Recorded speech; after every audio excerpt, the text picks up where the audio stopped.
એક delegation Gujarat, Maharashtra, Rajasthan, MP અલગ અલગ સ્ટેટ્સમાં ટ્રાવેલ કરતું હતું. એક એજન્ડા લઈને ગયેલું કે આપણે ઇન્ડિયાની અંદર જ્યારે બહારથી લોકો આવે છે, ઇન્ડિયાની હિસ્ટ્રી, ઇન્ડિયાના ઇથોસ, ઇન્ડિયાની વેલ્યુઝ, ઇન્ડિયાના ટ્રેડિશન્સ, ઇન્ડિયાનું કસ્ટમ્સ, કલ્ચર, આ બધું જાણવાની બહુ ઇંતજારીઓ છે. હમણાં પણ ગાંધીનગરમાં IITમાં એક ઇન્ડિયા કી ખોજ એક કાર્યક્રમ ચાલી રહ્યો હતો. હમણાં જસ્ટ પૂરો થયો હશે. કદાચ 20 સ્ટુડન્ટ બહારના યુએસના, જાપાનના બધા આવેલા અને એ લોકો બધું આ ટ્રેડિશન્સની અંદર ડેપ્થમાં જવા માંગતા હતા કે આ બધું ભારતમાં બધું અલગ અલગ પ્રકારનું જે ચાલે છે એ કેમ ચાલે છે. વેરાયટી ઓફ પીપલ, એટલા બધા જુદા જુદા લોકો રહે છે, તો આ બધા લોકો ભેગા રહે અને છતાં પોતપોતાના કસ્ટમ્સ પ્રમાણે જીવે છે, તો એ કઈ રીતે જીવે છે મારે જાણવું છે.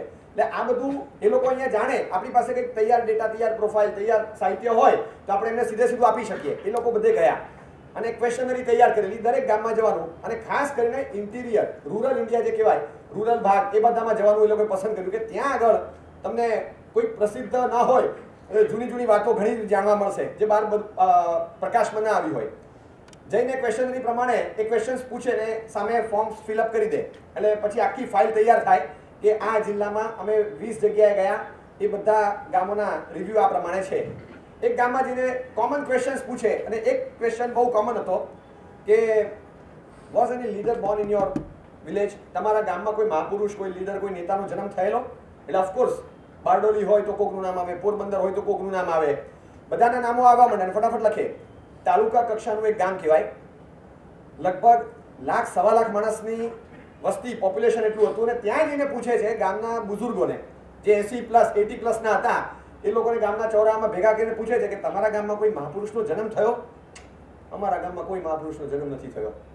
કે તમારા ગામમાં કોઈ મહાપુરુષનો જન્મ નથી થયો? તો કે નહીં. તો તમારું ગામ? તો કે બહુ 100-150 વર્ષનો ઇતિહાસ છે. તો તમારા ગામમાં, એ કે ફરી પૂછું છું કે અમને બહુ નાના નાના ગામમાં જ્યાં 15, 17, 20 હજારની પણ પોપ્યુલેશન ના હોય, ત્યાંથી અમને એવા ડેટા મળ્યા છે કે કોઈ મહાન નેતા ત્યાં જન્મ્યા હોય. અને તાલુકા કક્ષાનું ગામ, 1.25 લાખ માણસની વસ્તી કહો છો, અને તમારા ગામમાં કોઈ મહાપુરુષનો જન્મ નથી થયો? તો કે ના, અમારા ગામમાં ખાલી બાળકોનો જન્મ થયો છે. તો કે બાળકોનો જન્મ થયો છે એમાં નવું શું છે? પછી શું? તો કે એ બાળકોમાંથી કોઈ મહાપુરુષ થયા? તો કે ઢગલો. પછી લિસ્ટ આપ્યું કે આટલા બધા થયા છે. તો કે તમે બોલતા નથી. તો કે તમે એમ પૂછ્યું કે કોઈ મહાપુરુષનો જન્મ થયો? નો વન ઇઝ મહાપુરુષ બાય બર્થ. ઇનબોર્ન ક્વોલિટીઝ લઈને જન્મે છે, પણ જન્મતાની સાથે કોઈ મહાપુરુષ સીધા થોડા કંઈ આવે છે. એ જન્મ્યા હોય, એક બાળક તરીકે જન્મે છે. એક 7-7.5 પાઉન્ડનો બચ્ચું, એક બાળક જન્મે છે અને એમાંથી એ ક્વોલિટીઝ ડેવલપ કરે છે. કદાચ ઇનબિલ્ટ ક્વોલિટીઝ થોડીક લઈને આવ્યા હોય, પણ એ ડેવલપ થયેલી ક્વોલિટીઝના આધારે પછી કોઈ આગળ જતા કોઈ સોશિયલ, કોઈ સ્પિરિચ્યુઅલ, કોઈ અલગ અલગ ક્ષેત્રમાં એક મહાપુરુષ તરીકે ઇમેજ ઊભી કરે છે, લીડરશિપની ક્વોલિટીઝ ડેવલપ કરે છે અને પછી આગળ વધે અને હિસ્ટોરિકલ નેમ એનું બનાવે છે. પણ જન્મે ત્યારે કોઈ મહાપુરુષ નથી હોતું, એક બાળક હોય છે. તો એ બધા બાળકમાંથી મહાપુરુષો બન્યા છે. બહુ સરસ સંદેશો એમણે આપ્યો. પેલા લોકો તો સ્તબ્ધ થઈ ગયા કે ભારતમાં આપણે ડેટા લેવા ગયા હતા, પણ આમાં તો ફોર્મ્યુલા પણ સાથે મળે છે.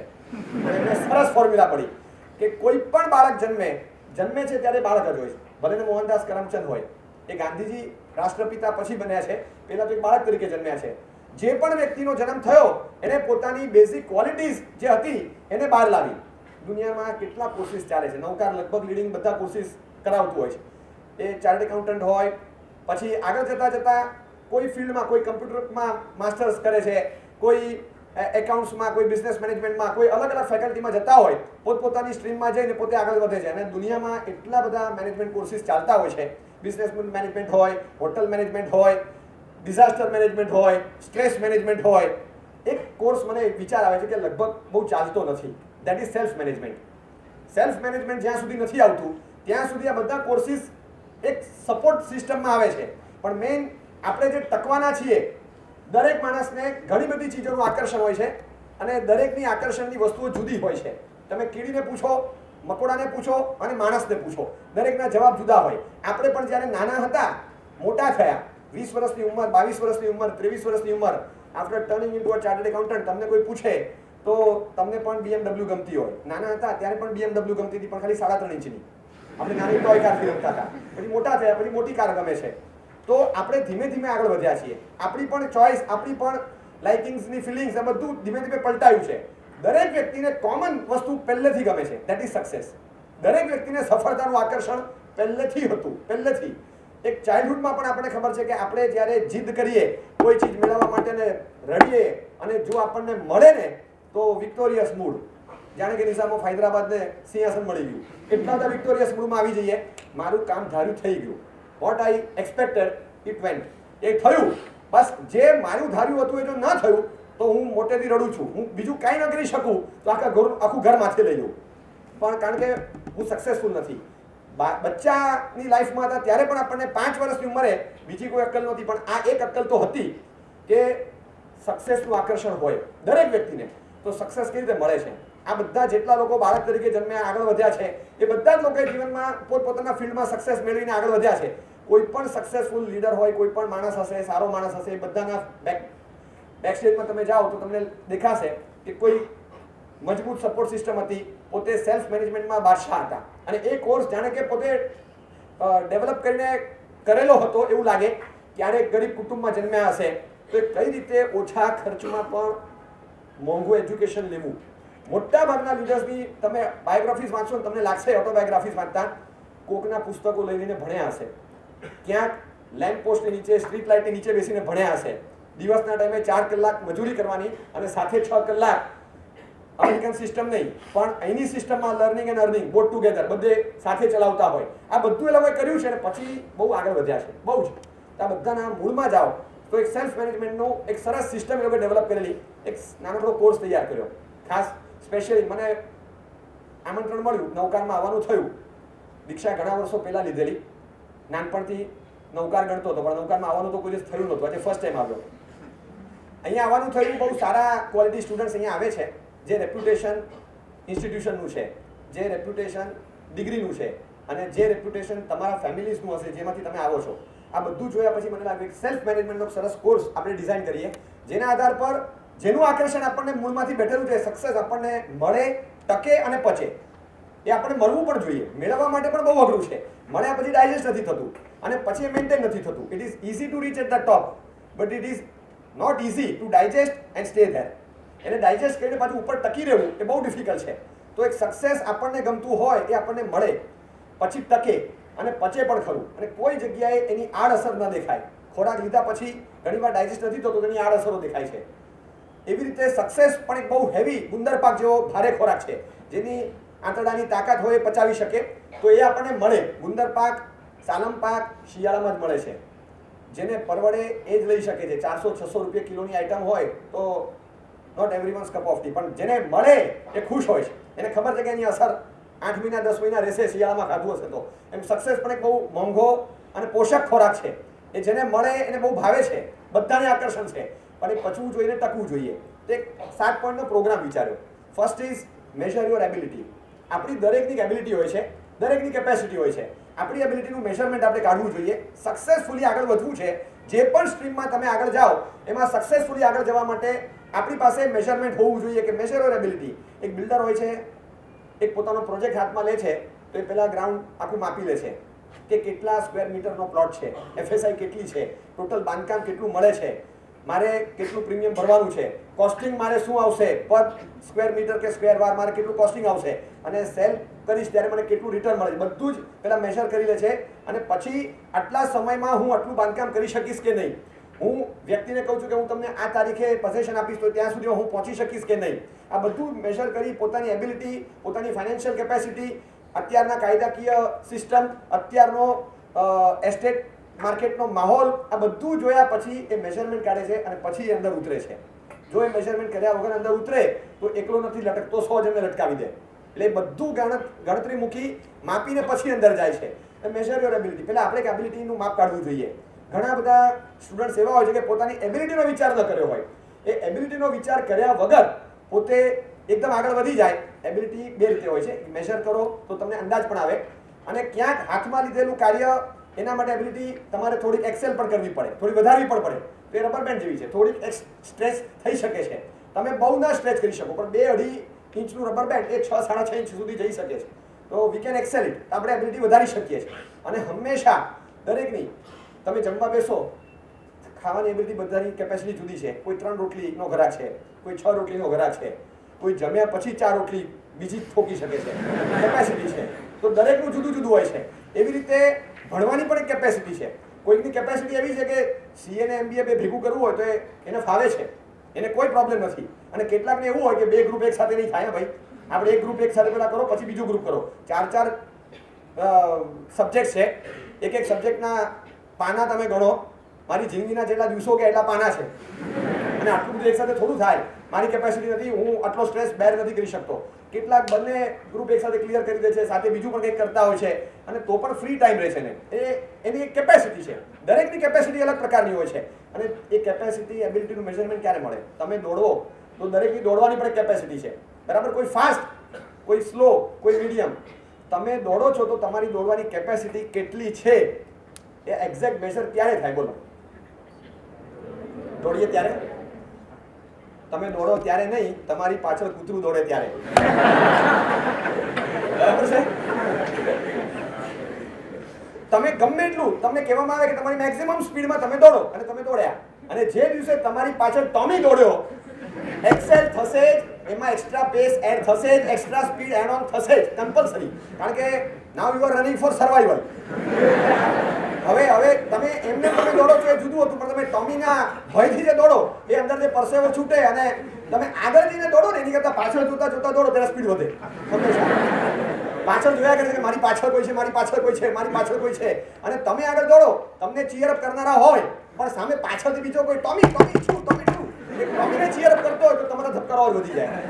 હંમેશા જ્યારે ચેલેન્જિંગ સિચ્યુએશન આવે ને ત્યારે જ આપણી એબિલિટી વધે છે અને ખરું મેઝરમેન્ટ નીકળે. આપણી ભણવાની કેપેસિટી કેટલી છે એ ક્યારે ખબર પડે? એપ્રિલમાં અને ઓક્ટોબરમાં. આટલા બધા સિન્સિયર આપણે ક્યારે થઈએ? એપ્રિલમાં જેટલા સિન્સિયર હોઈએ, ઓક્ટોબરમાં જેટલા સિન્સિયર હોઈએ, એટલા સિન્સિયર બાકીના 10 મહિનામાં આપણે કદાચ હશું કે નહીં હોય ખબર નહીં. આપણે જે 16 કલાક 18 કલાકની મહેનત કરતા હોઈએ, આપણા મમ્મી પપ્પાને થતું બેટા સુઈ જા ને, બેટા થઈ જશે સીએ, તું ચિંતા નહીં કર, તું સુઈ જા થોડો આરામ કર, થાકી જઈશ, એક્ઝામ વખતે માંદો પડીશ, તું સુઈ જા. મમ્મી તને ખબર નથી કેટલું ભણવાનું બાકી છે. મમ્મી ને પપ્પા એકલા બેડરૂમમાં ડિસ્કસ કરતા હોય, છોકરો કેટલી મહેનત કરે છે, 2 વાગે હજી સૂતો નથી. આમ આપણને પણ એમ થાય કે આપણી કદર થાય છે, પણ આટલી સિન્સિયરલી એબિલિટીનું મેઝરમેન્ટ ત્યારે જ નીકળે. કારણ કે ખબર છે કે ફર્સ્ટ વીક શરૂ થાય ને 2 મે કે 2 નવેમ્બર ટોમી છું થવાનું છે, અને એ વખતે જે આપણે એક ચેલેન્જ સ્વીકારી છે એ વખતે કેટલું દિલથી ભણવું પડે, કેટલું બધું સરસ રીતે ભણવું પડે, ત્યારે આપણને ખબર પડે છે કે આપણે ખરેખર એટલી મહેનત કરી શકીએ. એ જ હતા આપણે જે 7th ભણતા હતા, અને આપણું 80% હોમવર્ક મમ્મી કરી દેતા હતા, આપણા ક્રાફ્ટ મમ્મી કરી દેતા હતા, આપણું કંઈક પેપર વર્ક બાકી હોય તો પપ્પા બનાવી દેતા હતા, મમ્મી આપણી બુક્સ ગોઠવી દે એઝ પર ટાઈમ ટેબલ. આપણે ખાલી જોવાનું કે લંચ બોક્સ નાસ્તાનો અંદર મૂક્યો છે કે નહીં, સાયન્સની લોકો આવી ગઈ, કેમિસ્ટ્રી મૂક્યું કે નહીં, બાયોલોજી મૂક્યું કે નહીં, સિવિક્સ કાંઈ જોતા નહોતા. આપણે તો આ મમ્મી લંચ બોક્સ નથી, most important thing of all, એ અને પછી આપણે નીકળી જતા હતા દફતર લઈને. એ જ આપણે હતા 7થમાં. 11થમાં એ જ આપણે હતા. 10th અને 12thની વચ્ચે આમ 12 મહિનાનો ફનફેર હોય એ રીતે એન્જોય કરતા હતા કે 10th ખતમ, 12th કો દેર હે, 11thમાં મજા કરો. એ જ આપણે હતા. અને અચાનક આપણી એબિલિટી કેટલી વધી ગઈ. છેલ્લા 4 વર્ષમાં જેટલા પાના નહીં વાંચ્યા હોય એટલા 4 મહિનામાં આપણે વાંચીએ છીએ. કેમ? આપણે એ જ હતા, પણ મેઝરમેન્ટ નીકળ્યું. ટોમી શું થયું? ટોમી જે દોડ્યો ને આપણી પાછળ, અને exams is a big Tommy, અને એ જ્યારે દોડે ત્યારે આપણી એબિલિટીનું મેઝરમેન્ટ નીકળે છે. Measure your ability. અને જો લાગે કે આપણા પોતાના જે કામ હાથમાં લીધું છે એના કરતાં આપણી મેઝરમેન્ટમાં ક્યાંક ઓછું પડે છે તો એને સ્ટ્રેચ કરવાનું. એબિલિટીને મેઝર કરવાની, ઓછું લાગે તો સ્ટ્રેચ કરવાની. Measure your ability. This is the first point. Second point is, આ બહુ અગત્યના છે, આ સેલ્ફ મેનેજમેન્ટ માટે છે. આપણે 7 મુદ્દાને ખાલી યાદ રાખશું અને એઝ પર ધેટ ફોર્મ્યુલા તમે જાઓ, સક્સેસ આવું આપણે વાવણી કરીએ છીએ. આ ખેતર છે, ખેતરમાં જેમ પાક વાવવામાં આવે છે, બીજ નાખે છે, અને પછી જે પાક ઉગે છે એ ક્રોપ જોઈને આનંદ થાય છે દરેકને, પણ એની પાછળ ખેડૂતની બહુ મહેનત હોય છે. તો એક સક્સેસને પણ હાર્વેસ્ટ કરવી પડે છે, સિઝન એને મળવી જોઈએ, એને પ્રોપર કેર મળવી જોઈએ, એને ખાતર પાણી તડકો બધું મળવું જોઈએ, એની પાછળની મહેનત હોય છે. એક જાતે ખેડૂત બની અને એ સક્સેસને બરાબર ક્રોપઅપ આપણે કરીએ અને આ બહાર લાવીએ, જે ધરતીમાં છુપાયેલું છે એને આપણે બહાર લાવીએ. એ માટેનો first point is measure your ability. આ આપણે આપણી તાકાતનો પરિચય ખેલવીએ. આપણી તાકાતનો પરિચય આવે એ પછી સેકન્ડ પોઈન્ટમાં જેમ મિનિમાઇઝ યોર ડિમાન્ડ્સ. આપણને પોતાને છે ને એબિલિટી પ્રમાણે કામ કરવું છે, પણ અંદરથી એક્સ્ટ્રા ડિમાન્ડ્સ આવતી હોય જે આપણી એબિલિટીને ખાઈ જાય છે. સીએ કરવું છે, મેમાં આઈપીસીસી આવે છે, અને એપ્રિલમાં આઈપીએલ આવે છે. હવે આઈપીસીસીમાં પણ રમવું છે અને આઈપીએલમાં પણ રમવું છે. બંને I want to enjoy both. મારા માટે બંને અગત્યના છે. હું બેમાંથી એકેને છોડી શકતો નથી. છેલ્લા ઘણા વખત યાદ થાય, લગભગ સીએ વાળાને તો એમ જ લાગે કે એક્ઝામ્સ અને આઈપીએલ બે ભેગા ચાલતા હોય. એક્ઝામ્સનું પ્રિપેરેશન ચાલતું હોય અને આઈપીએલ ચાલતી હોય. એપ્રિલમાં શરૂ થાય અને મે એન્ડ સુધીમાં પતે. એટલે તમારી એક્ઝામ પતે ત્યાં આઈપીએલ ખતમ થઈ જાય. તમારે જો આઈપીએલ એન્જોય કરવી હોય તો you have to go with the exams. એ સિવાય તમે કરી ના શકો. હવે એ વખતે અંદરથી એક ડિમાન્ડ આવે, આઈપીએલ તો જોવી છે, આઈપીએલ તો જોવી છે, મોટેરા ક્યાં દૂર છે, આપણે તો જોવું છે. અને પછી તમે જાઓ, તમને બીજી બાજુ પપ્પા મમ્મી કોઈ કહેતા હોય, ઇનર વોઇસ પણ આવે કે ભાઈ આ વખતે જવા દે ને, ભાઈ નેક્સ્ટ ટાઈમ જોજે. આ વખતે આઈપીએલ એપ્રિલમાં હોય છે, વર્ષે એકવાર આવે છે, પછી વર્ષે એકવાર આવે છે પણ દર વર્ષે આવે છે. તારી આઈપીસી આ વર્ષે છે, આ વખતે ક્લિયર કરી નાખે, પછી દર વખતે આઈપીએલ જોજે. અત્યારે આ ટગ ઓફ વોર ચાલે, અંદરથી બે અવાજ આવે ને ઘર્ષણ ચાલે. એમાં પાછા એક વોઇસ જે આવે જે સાચો હોય એને પપ્પાનું બેકઅપ મળે, મમ્મીનો સપોર્ટ મળે, ફ્રેન્ડ સર્કલમાં કોક આ બધું ખેંચે કે તું ઢીલો પડીશ તો પછી હું એકલો જાઉં, હવે આપણે જઈ આવશું, વાંધો નહીં. મમ્મી પપ્પા કે તો તું આ રીતે ટીવી જોયા કરીશ ને મેચ જોયા કરીશ ને તું કંઈ ઉકાળવાનો નથી, તું આ રીતે મેચ જોવાનો છે. મમ્મી અમે અડધો કલાક મેચ જોઈએ. 1 કલાકમાં શું થાય? આખી મેચ 3 કલાકની છે, 40 તો ઓવર છે. એમાં કેટલું અમે જોવાના છીએ? આખો દિવસ ભણીએ તો અમને થોડુંક એન્જોયમેન્ટ ન જોઈએ. આ છે ને અમારા માટે સ્ટ્રેસ બસ્ટર છે, અમારે સ્ટ્રેસ રિલીવ થાય છે એનાથી. એ 3 કલાકમાં જોવાય, 3 કલાક નથી જોતા. આપણે ખરેખર કલાક કે 2 કલાક કે 3 કલાક કદાચ જોયું હોય એ પછી છે ને 20-25 કલાકનું એનાલિસિસ ચાલે. એ ચાલતું જ હોય. ડેર ડેવિલ્સ વાળા જો રોયલ્સને હરાવી દે અને આ બાજુ પુણે હૈદરાબાદને હરાવી દે તો ગુજરાતનો નંબર લાગે. આ બધું એટલે આપણને મગજ કેલ્ક્યુલેટિવ માઇન્ડ ચાલતું હોય ને, એ લોકોએ શું કરવાનું અને આગળના મેચમાં એ લોકોએ શું પરફોર્મ કરવું પડશે ને આગળના પોઈન્ટ્સ આટલા થાય, આના આટલા થાય, આ જો 2 મેચ હારી જાય, આ 3 મેચમાંથી 2 મેચ જીતી જાય અને આમાં એક જ જો ટાઈ થાય તો જ આનો નંબર લાગે. આપણે પણ કોઈ ટીમના નહીં ખરીદાયેલા મેમ્બર હશું જાણે, અને આપણને અંદરથી એમ થાય કે આપણે એને સપોર્ટ કરીએ છીએ. દરેકની પોતાની અંદર પર્સનલ ચોઇસની ટીમ હોય અને આ રીતે જોતી વખતે એઝ વેલ એઝ નહીં જોતી વખતે એ આઈપીએલમાં રમતો જ હોય. અને પછી એટલું બધું અંદર જાય, કોઈ અંદરની એક ડિમાન્ડ છે, એ ડિમાન્ડ ઊભી થઈ એટલે પછી એ વખતે મારે જોવું છે, મારે રમવાનું છે, મારે રમવા માટે કોઈ રમતું હોય મારે જોવું છે, મારે સ્કોર જાણવો છે. થોડી વારે એ પાછો મોબાઈલમાં જોયા કરે કેટલા ઓવર થઈ, 16 ઓવર 196, બાપ રે 240 તો હો જાયગા. એટલે પછી બાકીની 4 ઓવરમાં 16 ઓવર 196, ખાલી 3 વિકેટ, તો 4 ઓવરમાં 7 વિકેટ બાકી છે. આરામથી 240 તો થઈ જશે. એટલે હવેના 4 ઓવરમાં એ લોકો કેટલું કરશે એ લોકોને ખબર, પણ આપણને પહેલા ખબર પડે. આપણે બધું ચાલીએ. આ બધી ઇનર ડિમાન્ડ છે, આ બધી ડિમાન્ડ વધતી જાય. એટલે એબિલિટી આપણી ખબર છે એટલે આપણે સીએ કરવા માટે ભેગા થયા, એ માટે બેઠા. પણ પછી એક એક્સ્ટ્રા ડિમાન્ડ અધર દેન વોન્ટેડ, જે અત્યારે નેસેસરી હતું એના સિવાયની જે કંઈ પણ વસ્તુ આવે તો એમાં આપણે એને મિનિમાઇઝ યોર ડિમાન્ડ્સ. બહુ ઈચ્છાઓ થશે, ફરવાની ઈચ્છા થાય છે તો છોડી દે છે. સિન્સિયર સ્ટુડન્ટ્સ બોર્ડ્સની એક્ઝામ નથી આવતી હોય છે, વોટ્સઅપની મોબાઈલ બંધ કરીને મૂકી દે છે. અમે જોયા છે ઘણાને, આખું વર્ષ મોબાઈલ છોડીને વોટ્સઅપ ને બધું છોડીને બેસી જાય છે. પછી જિંદગી ભરા છે, પણ 1 વર્ષ સિન્સિયરલી મારે મહેનત કરવી છે તો એ અંદરની ડિમાન્ડ તો છે પણ તે મિનિમાઇઝ ઇટ, એને ડિમાન્ડ્સને મિનિમાઇઝ કરે છે. એબિલિટી જેમ દોડવાની, ખાવાની, પીવાની હોય ને એમ ખર્ચની પણ હોય છે. જે માણસને ખબર છે કે મારો કેટલો ખર્ચ કરવાની એબિલિટી છે એનું મેઝરમેન્ટ કાઢે તો પછી એક્સ્ટ્રા ડિમાન્ડ આવે એ મિનિમાઇઝિસ. એને મારે પણ એન્ડ્રોઈડનો નવો મોબાઈલ લેવો છે પણ મગજ હા પાડે છે, ખિસ્સું ના પાડે છે, તો શું કરવાનું? આજુબાજુવાળા 3-4 જણા આજુબાજુવાળા હા પાડે છે, અંદરવાળો ના પાડે છે, અને પાછું ઘરે જઈએ તો ઉપરવાળા હાથ ના પાડે છે, તો શું કરવાનું? તો મારે ડિમાન્ડને મિનિમાઇઝ કરવાની છે. ખબર જ છે બહાર દુનિયામાં આ સેલ્ફ મેનેજમેન્ટ નહીં, this is to be done by self. આ કોઈ નહીં કરે.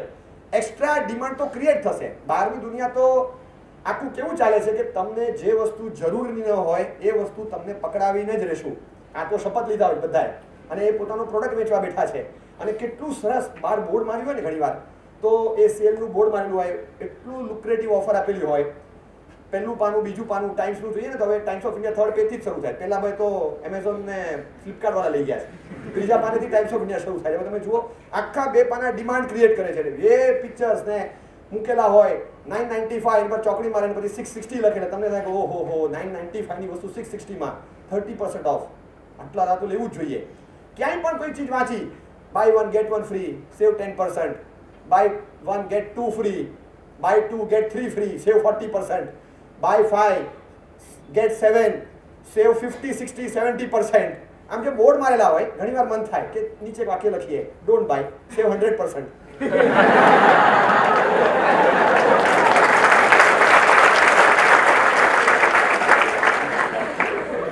સેવિંગ કરે છે આ લોકો. જે બોર્ડ મારનારા છે આજે saving on behalf of you, આજે આપણું સેવિંગ કરનારા છે, શેવિંગ કરનારા છે. છોલાઈ જઈએ આપણું સેવિંગ જતું રહે અને બતાવે એમ કે સેવ 20%, સેવ 40%, ડોન્ટ બાય, સેવ 100%. રિક્વાયરમેન્ટ છે નહીં અને આપણે શા માટે લેવા જઈએ?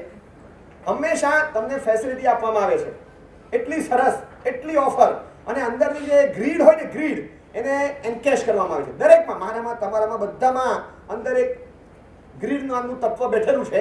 એને આમ બરાબર છંછેડીને ઊભું કરવામાં આવે છે. એ આળસ મળીને ઊભું થાય એટલે પછી you can not minimize your demand. તમારી રિક્વાયરમેન્ટ હોય, okay, you can go for it, પણ ડિમાન્ડ એ એક્સ્ટ્રાઓર્ડિનરી ચીજ છે.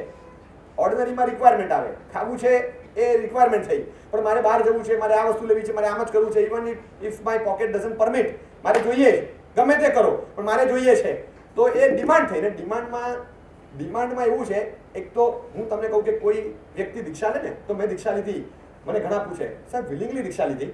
મેં વિલિંગલી એટલે કે તમને કોઈનો ફોર્સ હતો? મેં ના, કોઈનો ફોર્સ નહીં, અંદરથી ઈચ્છા થઈ એટલે લીધી. આમ જાણવાની ઈચ્છા હોય, કોઈ દીક્ષા લેતો હોય, કોઈ છોકરો તો વિલિંગલી લે છે. તને કોઈનો ફોર્સ નથી ને, તને કોઈ પ્રેશર નથી ને, સર્કમસ્ટન્સીસના કારણે નથી ને, તને વિલિંગલી લે છે ને, તો કે ના ના ના, એકદમ વિલિંગલી. કોઈ લાલચ નથી ને, તો કે નહીં નહીં કાંઈ નહીં, મને વિલિંગલી ઈચ્છા થઈ. આ બધું વિલિંગલી થવું જોઈએ, બધું જ. પણ જે પરચેસિંગ છે એ વિલિંગલી થાય છે. ઘણીવાર ઇન્સેન્ટિવ્સના કારણે, લાલચના કારણે થતું હોય. Is that willing purchase? આપણને ક્રિએટ કરવામાં આવે છે, આપણી કેપેસિટી હોતી જ નથી, પણ ફેસિલિટેટેડ મેનરમાં આપણને આગળ લાવવામાં આવે છે. આપણી તો તાકાત જ નથી કે આપણે આ વસ્તુ પરચેસ કરી શકીએ. પણ 4 લાખની ગાડી હોય, એ 6000ના હપ્તા પર મળતી હોય, તો 6000 આઈ કેન મેનેજ, 6000 તો હું આપી શકું છું, તો હું હપ્તા પર ગાડી લઈ લઉં છું.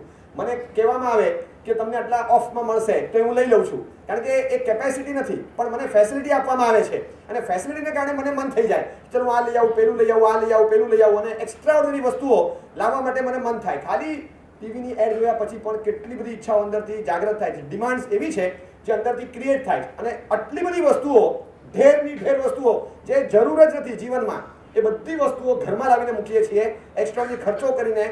અને કમાવાનું શરૂ થાય એ પહેલાં ખર્ચવાનું શીખી જઈએ જ આપણે. કમાવાનું શીખ્યા પછી, બચાવતા શીખ્યા પછી ખર્ચ કરતા શીખે. પહેલાં આપણે ખર્ચ કરતા શીખીએ છીએ, કમાતા તો શીખશું કે નહીં ખબર નહીં, પણ ખર્ચો કરતા પહેલાંથી શીખી જઈએ. જ્યારે આપણા પપ્પા માંડ માંડ કમાતા શીખ્યા હોય, ત્યારે આપણે ખર્ચો કરતા શીખી જઈએ છીએ. અને પછી જે ડિમાન્ડ ઊભી થાય, મારે આ જોઈએ છે, મારે નવું ટી શર્ટ જોઈએ, મારે નવો ડ્રેસ જોઈએ, મારે નવો મોબાઈલ જોઈએ, દર 6 મહિને 12 મહિને આ બેકાર છે, આ પીસ ગમતો જ નથી મને, 40,000નો છે કે બરાબર છે, પણ 8 મહિના વાપરો ને વસૂલ થઈ ગયો. સપોઝ સમજો કે પપ્પા મેનેજ કરી શકે છે, તો પણ શું, 40,000 એટલે નાની વસ્તુ નથી, પણ આમ 8-10-12 મહિના થાય મોબાઈલ ચેન્જ કરવાનું મન થઈ જાય, નવું બાઇક લાવવાનું મન થઈ જાય. સ્ક્રીન પર જોઈને લાવવાનું નથી, પહેલાં ખિસ્સા જોવાના છે, એબિલિટી મેઝર કરવાની છે, ડિમાન્ડને કંટ્રોલ કરવાની છે, અને એ શેમાંથી ઊભી થાય છે એ આપણે જરા જોવાનું છે, પણ આપણે કંટ્રોલ કરી નથી શકતા. મનમાંથી એમ થયા કરે કે મારે લાવવું છે, મારે લાવવું છે, મારે લાવવું છે, ઇનર વોન્ટ છે બધામાં. એટલે એ બધી વસ્તુઓને એક મિનિમાઇઝ કરતા શીખવું જોઈએ. Minimise your demands. ડિમાન્ડની note as per me, if my memory is good, I think as per Alfred Marshall, એણે ડિમાન્ડની બહુ સરસ એક વ્યાખ્યા આપી છે, definition. Demand is a want backed up by willingness and capacity to pay for it. બહુ સરસ શબ્દો છે. Demand is inner want backed up by willingness and capacity to pay for it. તમને ઇન્સેન્ટિવ્સ આપવામાં આવે પછી જે ડિમાન્ડ ઊભી થાય એ વિલિંગ છે, એ વિલિંગનેસ સાથે સંકળાયેલી છે.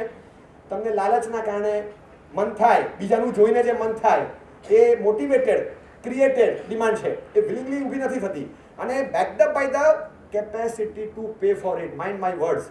Capacity to pay for it, not the facility to pay for it. તમને આપણને જે બેકિંગ મળે છે ને, we are backed up by the facility to pay for it. We are not backed up by the capacity to pay for it. આપણી પાસે capacity નથી, પણ ફેસિલિટી આપવામાં આવે છે, હપ્તે હપ્તે લેજો એટલે લઈ જાઓ. 12 રૂપિયાની એક ટ્યુબ તમે લો, તમને એક tube free, buy 1 get 1 free. Okay, 12 રૂપિયાની એક ટ્યુબ પર એક ટ્યુબ ફ્રી મળશે, ઓકે. હવે તમે એ માણસને જઈને કહો કે મને એક ટ્યુબ પર એક ટ્યુબ ફ્રી આપે છે 12 રૂપિયાની, તો મને એક જ ટ્યુબ જોઈએ છે 6 રૂપિયામાં આપતું. No, that I will not do. એ કેમ ન કરે? Is not at a loss. Genuine loss નથી ને. 12 રૂપિયામાં તમને 2 ટ્યુબ આપે છે, તો 6 રૂપિયામાં એક કેમ ના આપે? તો કે ન અપાય, કારણ કે ઓછાથી ચલાવતા તમને આવડી જાય તો અમે મરી જઈએ, અમારો ધંધો ચાલે નહીં. એટલે દુનિયા એવી રીતે ચાલે છે, એટલી બધી એડ વોરફેરની જેમ ચાલે છે. માર્કેટિંગ પણ વોરફેરની જેમ ચાલતું હોય. દરેકને પોતાના પ્રોડક્ટ સેલ કરવા હોય, અને પછી જે જાય એટલે દરેકની અંદરની ડિમાન્ડ હોય એને કંટ્રોલ કરવાની છે. મને લાગે છે કદાચ ઇકોનોમિક્સના ચેપ્ટરમાં બહુ સરસ રીતે એક ડિમિનિશિંગ માર્જિનલ યુટિલિટીનો લો તમે શીખ્યા છો. તુષ્ટિગુણનો બહુ મજાનો નિયમ છે. કદાચ એટલી ઇઝી વસ્તુ હું જે ઘણીવાર કહેવા માંગતો હોઉં છું ને એ વસ્તુનું બેકિંગ આમાંથી અમને મળે છે. ખાલી એક દાખલો આપે, બહુ ભૂખ લાગી છે, એક સફરજન ખાવું છે, તો ફર્સ્ટ બાઇટમાં જે કન્ટેન્ટનેસનું ફિલિંગ આવે સેકન્ડ બાઇટમાં નથી આવતું, થર્ડ બાઇટમાં હજી ઓછું થાય છે, ફોર્થ બાઇટમાં હજી ઓછું થાય છે. Second apple if you take કે second banana if you take, અથવા બીજો ગ્લાસ પાણીનો પીવો છો, ફર્સ્ટ સિપમાં જે તમને મળ્યું હતું એવું સેકન્ડ ફોર્થ ફિફ્થ સિપમાં નથી મળતું. પછી it goes on diminishing. As you go on consuming happiness decreases. બરાબર, ક્રક્સ ઓફ ધ મેટર. આખો લો તમને શું કહેવા માંગે છે? As you go on consuming happiness decreases. બરાબર છે. હવે તમે એને રિવર્સ ઇફેક્ટ આપો. Less the consumption more the happiness. સીધું છે. More the consumption less the happiness. તો એને રિવર્સ ઇફેક્ટ આપો. Less the consumption more the happiness. તો વધારે હશે તો વધારે આનંદ મળશે. એ નિયમ ક્યાં આવ્યો આમાં? અને આ હું નથી કહેતો, આ તો ઇકોનોમિક્સનો લો જ કહે છે. એ જ કહે છે કે તમે જેમ જેમ વધારે લેતા જાઓ છો, ભોગવતા જાઓ છો, એમ હેપીનેસ ઘટે છે. આપણી બધી ડિમાન્ડને પૂરી કરીએ તો હેપીનેસ વધી જશે એવું માનવાની કોઈ જરૂર નથી. ઘણીવાર આપણે ખાલી સ્ટેટસ મેનેજ કરવા માંગતા હોઈએ, સ્ટેટસ ક્રિએટ કરવા માંગતા હોઈએ, બીજાને ઇમ્પ્રેસ કરવા માંગતા હોઈએ, એક સિક્કો જમાવવા માંગતા હોઈએ બધાની વચ્ચે, એટલે ડિમાન્ડ પૂરી કરવાની, even if you are not in capacity, તો પણ આપણે કરવાનું. અને પછી આપણે એક્સ્ટ્રાઓર્ડિનરી શોપિંગ, પરચેસિંગ આ બધું કરી દઈએ છીએ. અને આપણે મનમાં એક જ સેટિસ્ફેક્શન છે કે સ્ટેટસ હો ગયા આપના. એ status, what is status? Purchasing the things which you don't need by money which you don't have to impress people whom you don't know. That is status. 5-15 જણા અંદરા સ્ટાઇલથી મારી સામે જુએ છે તો મને લાગે છે કે મારું સ્ટેટસ છે. પણ આ એના માટે મારી ડિમાન્ડને કંટ્રોલ નથી કરતો અને હું એબિલિટીની બહાર જાઉં છું. I am not measuring my ability. I am not purchasing as per my ability. અને for that I have to control my demand. રિક્વાયરમેન્ટમાં આપણે કંટ્રોલ ન કરીએ. 4 રોટલીની ભૂખ છે તો પણ 2 રોટલી ખાવાની, કદાચ એ ન કરીએ. પણ એક્સ્ટ્રાઓર્ડિનરી ડિમાન્ડ જે અંદરથી ક્રિએટ થતી હોય, મોટિવેટેડ, એ જોઈને જે મન થઈ જાય લાલચથી, ગ્રીડથી, એને કંટ્રોલ કરવી પડે. This is the chapter of self management. દરેક માણસે કર્યું છે. લાલ બહાદુર શાસ્ત્રીનું ચરિત્ર વાંચજો, ક્યારેક સુભાષ બોઝને જોજો. બોર્ન મિલિયોનર હોય ને એવા તો બહુ ઓછા લીડર્સ હતા. બધા સ્ટ્રગલ કરીને આગળ વધ્યા છે, બધા જ. અને પછી ધીમે ધીમે બહુ ટોપ પર પહોંચ્યા છે અને ટક્યા પણ છે. પણ એ લોકોએ સેલ્ફ મેનેજમેન્ટમાં બધું કર્યું છે. એમની પણ પોતાની ડિમાન્ડ્સ હશે અંદરથી. આપણી ઉંમર એ લોકોએ પણ ગુજારી છે. અને આપણી જેમ ભલે એ વખતે બીજું કંઈ નહોતું કે જે હતું એ, પણ એમને અંદરથી ડિમાન્ડ થતી હતી અને બધું રોકીને ચાલતા હતા. ઘણા બધા લીડર્સની વાતો મેં વાંચી છે અને જાણ્યું છે કે ફૂટપાથ પર બેઠા હોય ને બાજુના એપાર્ટમેન્ટમાં ફર્સ્ટ ફ્લોરમાં હોલની લાઇટ્સ ચાલુ થાય, એ ઝઘડા મારતી લાઇટ્સનો જે પ્રકાશ પડે એમાં વાંચે. હવે કેટલા વાગ્યા સુધી વાંચશો? તો કે બાબુજી જબ તક જગેંગે તબ તક. એ લોકો જાગે ત્યાં સુધી વાંચીશ. એની લાઇટ્સ ઓફ એટલે મારું પુસ્તક બંધ. એની લાઇટ બાજુના એપાર્ટમેન્ટના કમ્પાઉન્ડની બહાર બેસીને વાંચવાનું અને ઉપરનો ઝઘડા મારતા લાઇટ્સ ઓફ થાય એટલે મારી વાંચવાની પદ્ધતિ બંધ. કારણ કે મારે તો કોગનીને પ્રકાશમાં વાંચવાનું. આ રીતે ભણતા હતા. રિક્વાયરમેન્ટ તો હતી જ નહીં, ડિમાન્ડની તો ઈચ્છા જ ક્યાં રાખે. એ લોકો આગળ વધ્યા છે સેલ્ફ મેનેજમેન્ટમાં. First V have to measure your ability. Second V have two minimise your demand. Third is maximise your efforts. થોડીક મહેનત વધારવી પડે છે. આપણે હાર્ડ વર્કિંગનો ફંડા છે ને હવે ભૂલાઈ જતો છે. હવે સ્માર્ટ વર્કિંગનો ફંડા છે. ઇઝીલી જો થઈ જાય તો એફર્ટ્સ નથી નાખવા. અને એટલું બધું અંદરથી આમ સ્ટ્રેસ થતું હોય. ટેક્સેશનનો ચોપડો લઈને વાંચવા બેસીએ અને પછી વાંચતા ઘણીવાર મને એમ થાય કે ખાલી આટલું કરીએ ને, આપણે ચોપડી વાંચતા હોઈએ અને વાંચતા અચાનક જ આમ હાથમાં ચોપડી લઈએ અને પછી આમ કરીને આમ પાના ફેરે, ઓહો ઇતના સારા બાકી હે. એ ખાલી આમ કેટલા બાકી છે, પછી બે બાજુ જોઈએ, આ બાજુ આટલા છે ને આ બાજુ આટલા બધા છે. ઓહો. એ જે મેઝર કરીએ કે આ બધું આટલા છે ને આ બધું આટલા છે, આટલું કવર થયું, આટલું કવર કરવાનું બાકી છે, એ મનમાં જે સ્ટ્રેસ ફિલિંગ આવે, ઘણી વાર તો એમ થાય કે ખાલી ચોપડીના પાના ગણીએ નહીં તો પણ સ્ટ્રેસ ઓછું રહે. એ ગણીએ નહીં. પાછા થોડી વારે સેન્સિબલી ભણવાનું છે, એમાં વળી પાછા એફર્ટ્સ નાખવાને બદલે આપણે કમ્પેરિઝનમાં જઈએ. ભણતી વખતે મેસેજ કરીએ, તેરા કિતના હુઆ, 3 ચેપ્ટર ખતમ હો ગયા, અરે મારું તો હજી 2 થયું છે, જલ્દી વાંચ. એટલે પાછું અંદરથી ફિયર, પ્રેશર ક્રિએટ થાય.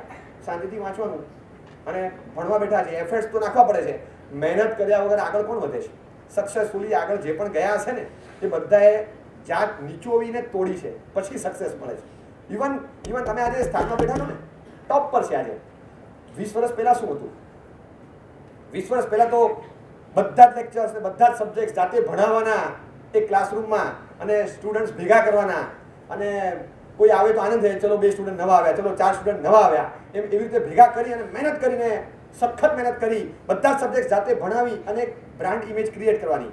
પછી એક દિવસ આવે છે કે એ વખતે જેટલા સ્ટુડન્ટ્સ આવતા હતા એની કરતાં ઘણા વધારે વેઇટિંગમાં હોય અને ટોપ પર એ ઇન્સ્ટિટ્યુશન પહોંચે છે. 20 વર્ષ પહેલાં તમે તપાસજો કે તમે જ્યાં ભણો છો ને એ ઇન્સ્ટિટ્યુશનનો પણ ઇતિહાસ એવો જ હશે કે બધા સબ્જેક્ટ જાત તોડીને નીચોવીને ભણાવીને પછી ધીમે ધીમે એ સ્ટેજ પર પહોંચે છે કે તમે ફેકલ્ટીઝ હાયર કરી શકો છો, તમે ફ્રેન્ચાઇઝીસ ઊભી કરી શકો છો.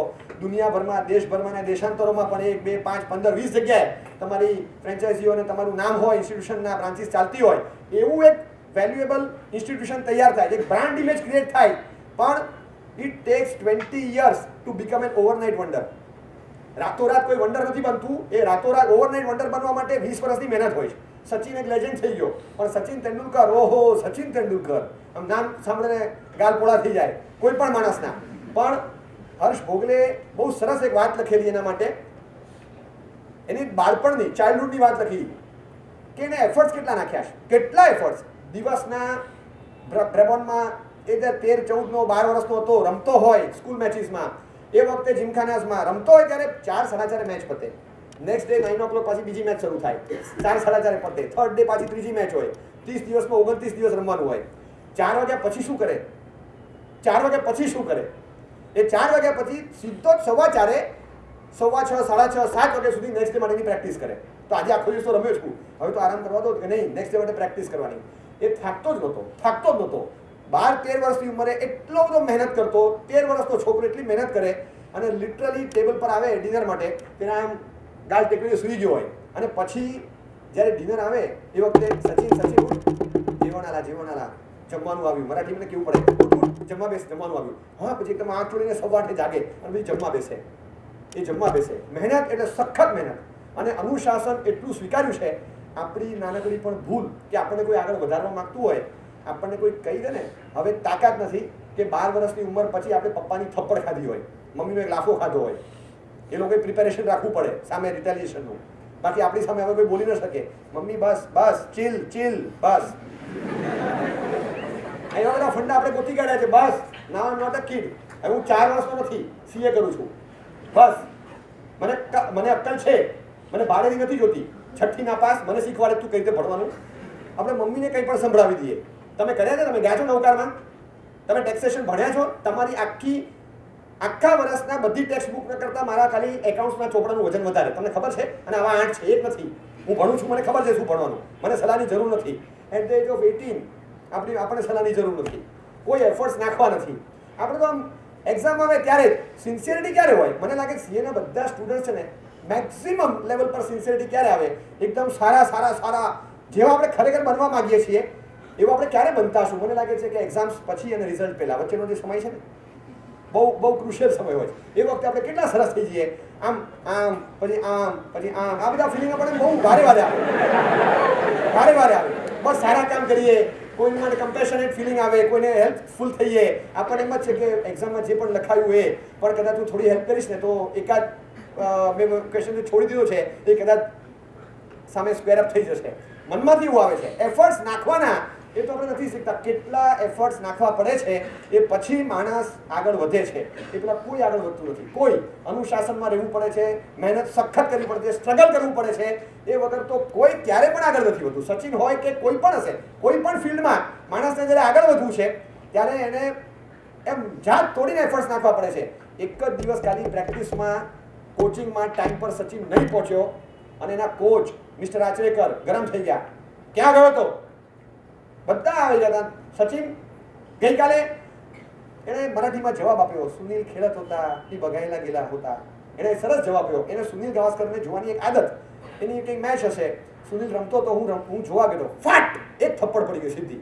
अपने लिए खेल, दूसरों के लिए ताली मत बजा. तू खेलेगा, लोग ताली बजाएंगे. अब देखने को मत જા.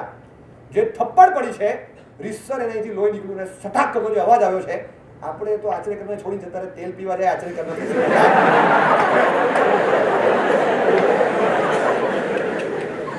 આપણે તોડી દઈએ. પૈસા આપીને ભણાવીએ છીએ, મફતમાં નથી ભણાવતો. અને અહીંયા અમે શીખવા આવીએ, તારા થપ્પડ ખાવા નથી આવતા. અરે મારા બાપનું નથી ખાતો, તારું શેનું ખાવું ભાઈ?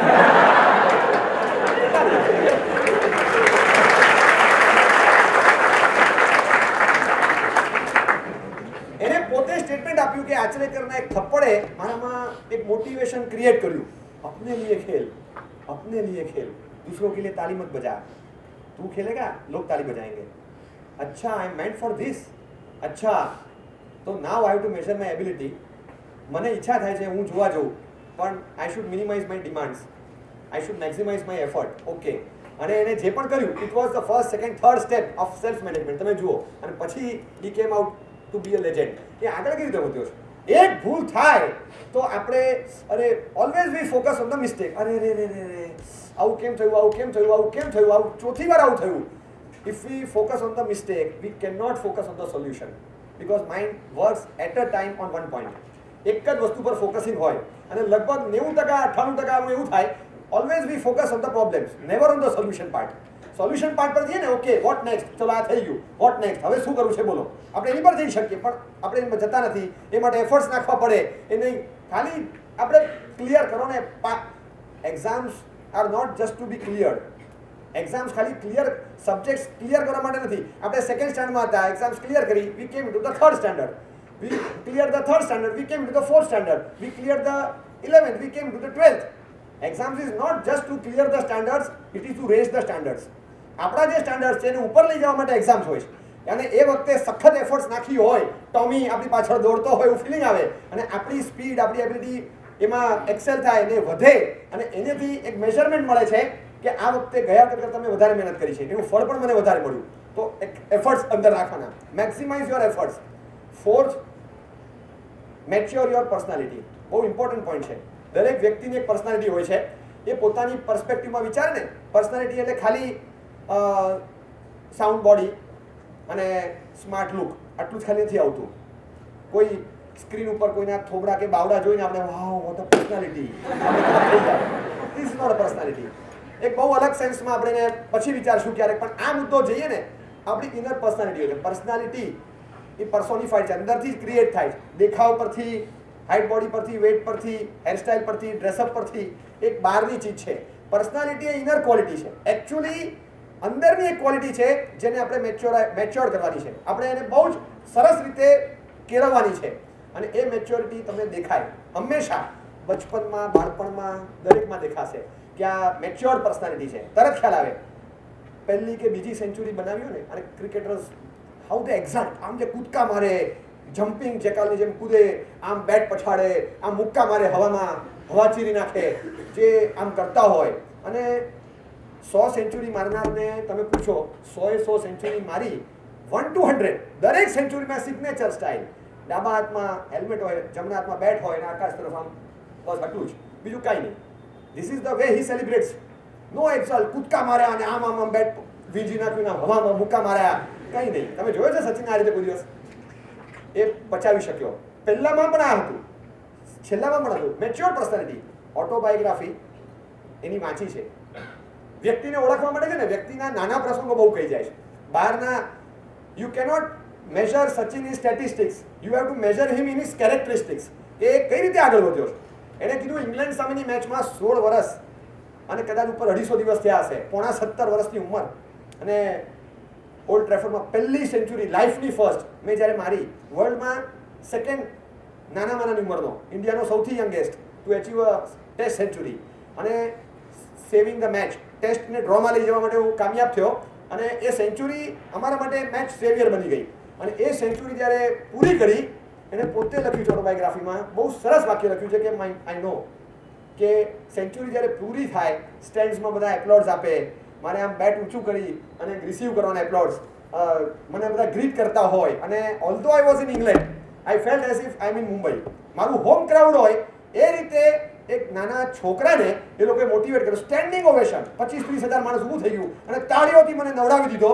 આઈ couldn't lift up my bat, કે મારું બેટ હું ઊંચું ના કરી શક્યો. મને ખબર હતી કે મારે બેટ ઊંચું કરીને મારે એપ્લોડ્સ ઝીલવાના હોય, પણ મને અંદરથી શરમ આવતી હતી કે એ લોકો ક્લેપ કરે છે એટલા માટે they feel I have achieved something. If I lift up my bat, I admit, yes, I have achieved something. That I can't do. એ લોકો માની શકે કે મેં કંઈ લીધું છે, મેં કંઈ મેળવ્યું છે, પણ how can I boast up? હું મોઢેથી બોલું અને સ્વીકારું, હા સેન્ચુરી પૂરી કરી છે મેં. હું ના બોલી શકું. ઓકે, એક હમ્બલ, ખાલી જેન્ટલ, ખાલી આટલું આમ કરી મારું બેટ નીચું થઈ ગયું. ઇગોલેસ પર્સનાલિટી. તમે જુઓ, મેચ્યોરિટી છે 16 વર્ષની ઉંમરની, કે કેવું આ માણસ આગળ પચાવી શકે છે. આગળ જતા એ પચાવી શકતો હોય. કોઈ પણ માણસને શરૂઆતમાં ઇનિશિયલ જ્યારે સક્સેસ મળે ત્યારે સક્સેસને ડાયજેસ્ટ કઈ રીતે કરે છે એના પરથી તમને ખબર પડે. How you digest your success, how you face your failures, how you receive your advices. તમને જે એડવાઇસ મળતી હોય, how you listen to your mistakes. જ્યારે તમને કોઈ રીતે આમ કરાય આમ ન કરાય કે ભાઈ તમે તમારું સંભાળો, મને કેનારા છે. કોણ કેનારું છે આપણને? આપણને કોઈ કેનારું છે જ નહીં. જે કે છે એ 100 ગ્રામ સલાહ આપે તો 250 ગ્રામ આપણે સંભળાવી દઈએ સામે. આપણે ક્યાં કંઈ સાંભળીએ છીએ?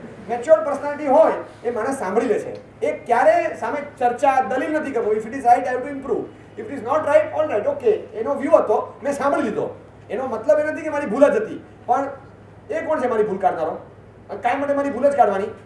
In the way we listen to our mistakes and rectify them, in the way we receive the advices, in the way we face the failures, in the way we digest the success. નાનું પણ મળે તો આ બધામાં છે ને એક graph બને છે આપણો તૈયાર કે પર્સનાલિટી મેચ્યોર છે કે નહીં, અથવા તેને મેચ્યોરિટીની જરૂર છે કે નહીં. બહુ સરસ છે. જ્યારે જ્યારે સક્સેસ મળે, જ્યારે જ્યારે ફેલિયર ફેસ કરવાનો વખત આવે, ફ્રસ્ટ્રેશન ન હોય, જ્યારે પણ આપણી પોતાની સમજો કે કોઈ સલાહ આપતું હોય તો સલાહની જરૂર હોય કે ન હોય, પણ સલાહ જ્યારે કોઈ આપે છે ત્યારે મેચ્યોરિટીથી કે નહીં હું સાંભળી લઈશ. ઓલવેઝ સલાહ તો રાખીએ. તું આખો દિવસ ફર્યા કરે છે, તું આખો દિવસ રખડપટ્ટી કરે છે. આ તને કોલેજ એટલા માટે નથી મોકલતા. અમે સવારે કે ક્લાસીસમાં જઉં છું, પછી કે કોલેજમાં જઉં છું, પછી કે લેક્ચર્સ છે, પછી આમ છે, અને મને બધી ખબર તું ક્યાં જાય છે, તું ક્યાંય જતો, તું આખો દિવસ રખડપટ્ટી કરે છે. ઘરમાં પપ્પા કે મમ્મી કંઈ કહી દે છે, ક્યાંય નહીં. બહાર નીકળ્યા તમે જુઓ છો ને, રસ્તા પર તમે જાઓ એટલે બાઇક પર બેઠા હોય, અહીંયા ઊભા હોય, બાઇક આમ હોય, ઊંધા બેઠા હોય, ટોપી ઊંધી હોય, અને કંઈક મોબાઈલ પર આમ ચાલતું હોય. આખો જ એમ જે કોલેજ ક્રાઉડને જે જોઈએ કે જે ખરેખર ક્રિએટિવ અવર્સ આપણને મળ્યા છે, એમાં કલાકોના કલાકો એક ખાલી નાનકડું 2.5 ઇંચનું સ્ક્રીન ખાઈ જાય આપણું. તો ક્રિએટિવિટીને ક્યાં નાખશું? ક્યાં નાખશું? અને જે ક્રિએટિવ અવર્સ અને માઇન્ડ આપણને મળ્યું છે, શું સર્જન કરી શકે એવું. તો તમને લાગે છે કે આજે જે તમારી સામે જે લેક્ચર આપતા હશે રોજ 6 કલાક 4 કલાક, એ લોકો 6 કલાક વોટ્સઅપ પર બેસતા હોત તો આજે એ લોકો ફેકલ્ટી ચલાવતા હોત કે લેક્ચરર બન્યા હોત આ રીતે. એ લોકોએ પોતે કેટલી બુક્સ વાંચી હશે, કેટલી બધી મહેનતો કરી હશે, ત્યારે તમારા 5-6 કલાકે તમને ફેસ કરી શકતા હોય છે કે તમારા સુધારી શકતા હોય દરેકને. જો એ લોકો આ જ કરતા હોત તો એ કોઈ દિવસ આ સ્ટેજ ઉપર આવી જ ન શકે, કમ્પલસરી ના આવી શકે. They have to be good readers, અને રીડર્સ આર લીડર્સ. એ લોકો તો જ લીડ કરી શકે. વાંચવાનું કેટલું, યાદ રાખવાનું કેટલું, ડિલિવર કરવાનું કેટલું, એના માટેની પ્રિપેરેશન કેટલી આપણને તૈયાર મળે છે. ઓલવેઝ સ્પૂન ફીડિંગથી આપણે ટેવાયેલા છીએ સ્કૂલ લાઈફથી. આપણે બધું તૈયાર કરીને કોઈ આપે ને તો આ બહુ સરસ, આ સરસ થયું, ચલો તૈયાર કરીને આપ્યું તો એ બહુ સારું, આપણને એ ફાવે છે. આપણે ક્રિએટ નથી કરી શકતા કારણ કે આપણને પોતાને પર્સનાલિટી મેચ્યોર કરવામાં રસ જ નથી. આપણી પર્સનાલિટીને એફર્ટ્સ નાખીને સખત મહેનતથી આપણે ડેવલપ કરવાની, અને એ માટે એડવાઇસની જરૂર હોય છે, સપોર્ટ સિસ્ટમની જરૂર હોય છે. એ આપણે નથી સ્વીકારતા. ખાસ કરીને પેરેન્ટલ.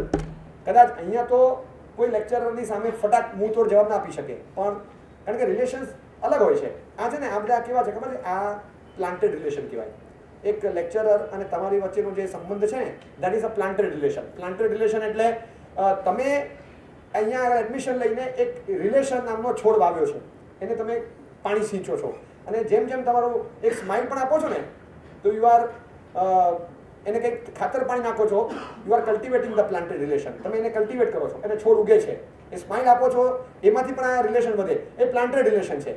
ક્યાંક તમને રિલેશન ઊભું કરવું છે પણ ફાવટ નથી આવતી, ફાવતું નથી. That is wanted relation. ભલે ના મળે, it is wanted, not planted, but it is wanted. અને થર્ડ ફેકલ્ટી છે રિલેશનમાં, એ પપ્પા અને મમ્મી સાથે, સ્પેશિયલી મમ્મી સાથે હોય. એ ટેકન ફોર ગ્રાન્ટેડ રિલેશન કહેવાય એને. Taken four granted relation. એક દિવસ હતો, પપ્પા કે મમ્મી આમ તૈયાર કરે નાસ્તો, ત્યારે આપણે પાછળ ફર્યા કરે.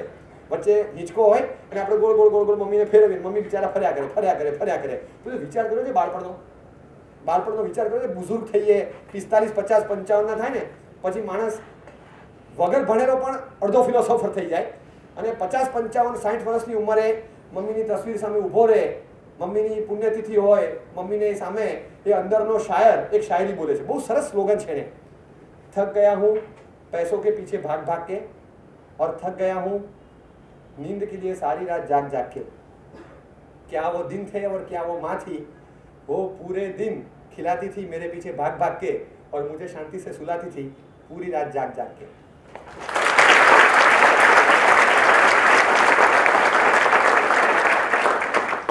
એને કોણે શીખવાડ્યું? ધ બાયગોન ડેઝ જે પાછળ પસાર થયા, એક જરાક એ પાછું રિવાઇન્ડ કરે છે સિસ્ટમને, મેમરી અનલોક કરે છે, પછી એમાંથી આખી જે સ્ક્રીન શો પસાર થાય એને થાય કે આ મમ્મી જેની સામે એક મેચ્યોર્ડ પર્સનાલિટી તરીકે હું રહ્યો નહીં, રિલેશન્સ મેન્ટેન કર્યા નહીં. Always relation is never N opportunity, it is a responsibility. Maturity હોય ને તો આ અક્કલ આવે આપણને કે રિલેશન એ ટેકન ફોર ગ્રાન્ટેડ લેવા માટે ક્યારેય નથી હોતું. It is never N opportunity, it is always a responsibility. અને રિલેશન પાર્ટમાં મમ્મી સાથે ઓલવેઝ એ પાછું જ જતું હોય. બીજે બધે કદાચ આપણે હોય, એક ફ્રેન્ડલી રિક્વેસ્ટ આવ્યો ને, even if you don't answer, આપણને રિગ્રેટ હોય, યાર ક્લાસીસ ચાલુ છે, લેક્ચર લાંબુ ચાલે છે, મારે આન્સર આપવાનું બાકી છે, હવે મોબાઈલ ચાલુ કરીશ તો સર બોલશે યાર જલ્દી પતાવો ને, મારે આને જવાબ નહીં આપું તો કેવું લાગશે, એને કેવું લાગશે. કોઈ મમ્મી માટે એવું ફિલિંગ આવે છે? ક્યારે પણ નહીં. તમે માર્ક કરજો, સે જરા સુસ્તી હોય ને, તાવ હોય, નાકમાંથી પાણી ચાલતું હોય, આંખમાં પાણી આવતા હોય, છીંક આવતી હોય, અને કોલ્ડ ફીવર, થોડો કસર, મમ્મી કે તું છે ને બરાબર સ્વેટર પહેર, તો સ્વેટર પહેરીને જા, અને ભલે બગડી જાય ડ્રેસ, સ્વેટર પહેરીને જા, તારે બેસવાનું છે, આખો દિવસ ભણવાનું છે, અને જો દવા લઈ લેજે, વચ્ચે 10 મિનિટ બ્રેક પડે ને દવા લઈ લેજે, તો પછી તું યાદ નથી રાખતો, દવા લઈ લેજે. અને કન્ફર્મ તમને કહું, તમારા બ્રેકના ટાઈમ પર તમે જોજો એક મિસ કોલ કે મેસેજ હશે, ડોન્ટ ફોરગેટ, દવા લઈ લેજે. કાં તો કોલ આવશે, કાં તો મેસેજ આવશે. ઘરે જાઓ, પાછા દવા લીધી હતી, મેસેજ વાંચ્યો તો, પાછું પૂછશે. તમે ઘરેથી આવ્યા અને મમ્મીને સમજો કે થોડી કસર છે, અહીંયા વચ્ચે બ્રેક પડે, કોઈ દિવસ એવું યાદ છે કે આપણે પૂછ્યું હોય મમ્મી આરામ કર્યો થોડી વાર? હમણાં 10 મિનિટના બ્રેકમાં આપણને યાદ આવે છે કોઈ દિવસ? 10 મિનિટના બ્રેકમાં પણ always we want to enjoy and come out of the stress of that 2.5 hour lecture. અરે અડધી કલાક સાંભળ્યો, થોડો ફ્રેશ થઈ જવાય, 10 મિનિટ પાછું અડધી કલાક છે. આપણે કોઈ દિવસ યાદ નથી કરતા, કોઈ દિવસ નહીં. એ સ્કૂલ ડેઝ યાદ કરો કે શું પર્સનાલિટી હતી આપણી સામે, મેચ્યોર્ડ પર્સનાલિટી. મમ્મીની કે પપ્પાની આપણે આમ દફતર લઈ, દફતરની સાઈડમાં બોટલ ભરાવેલી હોય ને આમ ચાલતા સ્કૂલેથી આવતા હતા, અને દરવાજો લગભગ આપણે બેલ કે નોક નથી કરવો પડ્યો, એ પહેલાં જ ખુલી ગયો હોય, કન્ફર્મ. લગભગ એ પહેલાં જ દરવાજો ખુલી ગયો હોય, તમારા પગરવ સંભળાય ને, they can smell your coming, ના મારો દીકરો આવે છે, મારી દીકરી આવે છે, અને ફટાક દરવાજો આવી ગયો, બેટા લાવ. તમે અંદર શું આવો એ પહેલાં તો તમારું દફતર ખભા પરથી નીકળી જાય હળવાથી, ચલો ફ્રેશ થઈ જાય, નાસ્તો તૈયાર છે, બેસી જઈએ. ક્યાંક શાકની થેલી ગ્રોસરી શોપમાંથી લઈને આવ્યા હોય, ક્યાંક અનાજનો થેલો ભરીને આવ્યા હોય, પપ્પા કંઈક થાકીને આવ્યા હોય, 2 વાર બેલ વગાડે, ખોલું છું પણ 1 મિનિટ યાર, મોબાઈલ નીચે મૂકીને ખોલવા ઊભા થવામાં પણ એટલા બધા જોર પડે આપણને. દરવાજો ત્યારે તો ખુલે છે, અને પછી ખોલ્યા પછી આપણે ફટાકડા બેસી જઈએ, લાવ મમ્મીના હાથમાંથી થેલી લીધી, મમ્મી અંદર આવી ગયા, પછી દરવાજો જેન્ટલી બંધ કર્યો. કોઈ દિવસ યાદ છે આપણને? એક દિવસ મને યાદ કરીને કહેજો, કન્ફર્મ કરીને કે તમને તાવ આવ્યો હોય અને મમ્મી સૂતા હોય આખી રાત, યાદ છે? એક પણ દિવસ મેક ઇટ શ્યોર યાદ આવે છે કે આખી રાત તાવ હતો અને મમ્મી સૂતા હતા, અને એક પણ દિવસ એવો યાદ છે મમ્મીને તાવ હોય ને આપણે જાગ્યા હોઈએ? તો વન સાઇડેડ છે ને, બધું વન સાઇડેડ. Steel maintain. એકવાર ફ્રેન્ડ સાથે કરી તો જુઓ, 10 વાર એના મેસેજ આવે ને ડોન્ટ આન્સર, જુઓ ફ્રેન્ડશિપ ટકે છે કે નહીં. એક જ મોમ સાથેની રિલેશન વન સાઇડેડ ચાલે છે, દુનિયામાં કોઈ નથી ચાલતું. મેચ્યોર્ડ પર્સનાલિટી છે કે ચાલે હોય, જાણે કે એને જ ગરજ છે આપણી સાથે રિલેશન રાખીને. આપણે તો ગરજ જ નથી, આપણે કોઈ ગરજ નથી. તમને ગરજ હોય તો રાખો. અને હવે તો આમ એવું ચાલે છે ને ઇમોશનલ બ્લેકમેલિંગ, કાંઈ પણ તું વધારે કહીશ ને, જ્યાં મારે ભણવું નથી, જ્યાં કરવું નથી, એઝ ઇફ કે we are obliging her by learning. મને ડિગ્રી મળશે તો મારા મમ્મીનો ઉદ્ધાર થઈ જવાનો છે, અને ફોર ધેમ મારે જમવું જ નથી. આપણે એને એટલું ગિલ્ટી ફીલ કરાવીએ, રિગ્રેટ કરાવીએ. એક દિવસ હતો કે જ્યારે છે ને મમ્મી આપણને ધમકાવતા, જો બરાબર લેસન કરે ને તો જમવા નહીં આપું, ત્યારે જમવા નહીં આપવું એ શબ્દનો ડર આપણને લાગતો હતો. એ શબ્દનો ડર આપણે આજે એમને આપીએ કે માથાકૂટ નીકળે ને કે હું જમીશ નહીં. આજે આપણે એને ડર આપીએ અને પછી ધડામ રૂમ બંધ કરીને સુઈ જઈએ. નહીં મારે રૂમ જ નથી ખોલ, નહીં રૂમ જ નથી ખોલવો. અને મમ્મીને ટેન્શન, આ અંદર ગયો છે, શું કરશે ખબર નહીં, અવાજ આવતો નથી, અને મમ્મીને એટલો બધો ડર લાગે. અડધો કલાક થાય ને તો મમ્મીને ડર લાગે, આ કંઈ કરશે નહીં ભાઈ, આ બધું સીએની એક્ઝામનું સ્ટ્રેસ છે ને આ અત્યારે ક્યાં ફરી પપ્પાને શું કરવા તમે એની સાથે ભાંજગડ કરો છો, તમે સાંભળ્યું નથી? અરે આ કોઈ સમજતા નહીં, 1 મિનિટમાં છે ને પંખા પર લટકી જાય છે. આ છોકરો પંખા પર કાંઈ લટકતો નથી, લાંબો થઈને વોટ્સઅપ પર મજા કરે છે.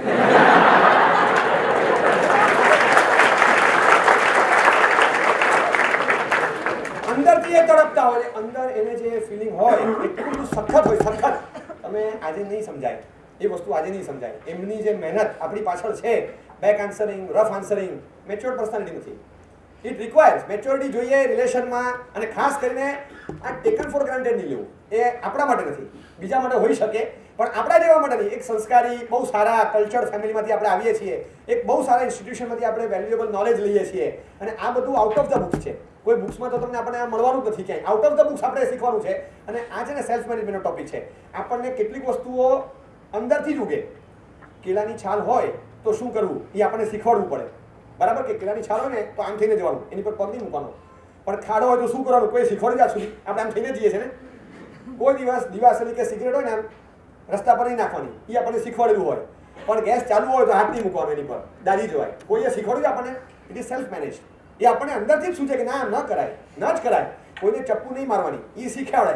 પણ ચપ્પુ હોય તો એની પર આમ આંગળી નહીં ઘસવાની ધાર ઉપર. એ આપણને કોઈ શીખવાડ્યું ત્યાં સુધી?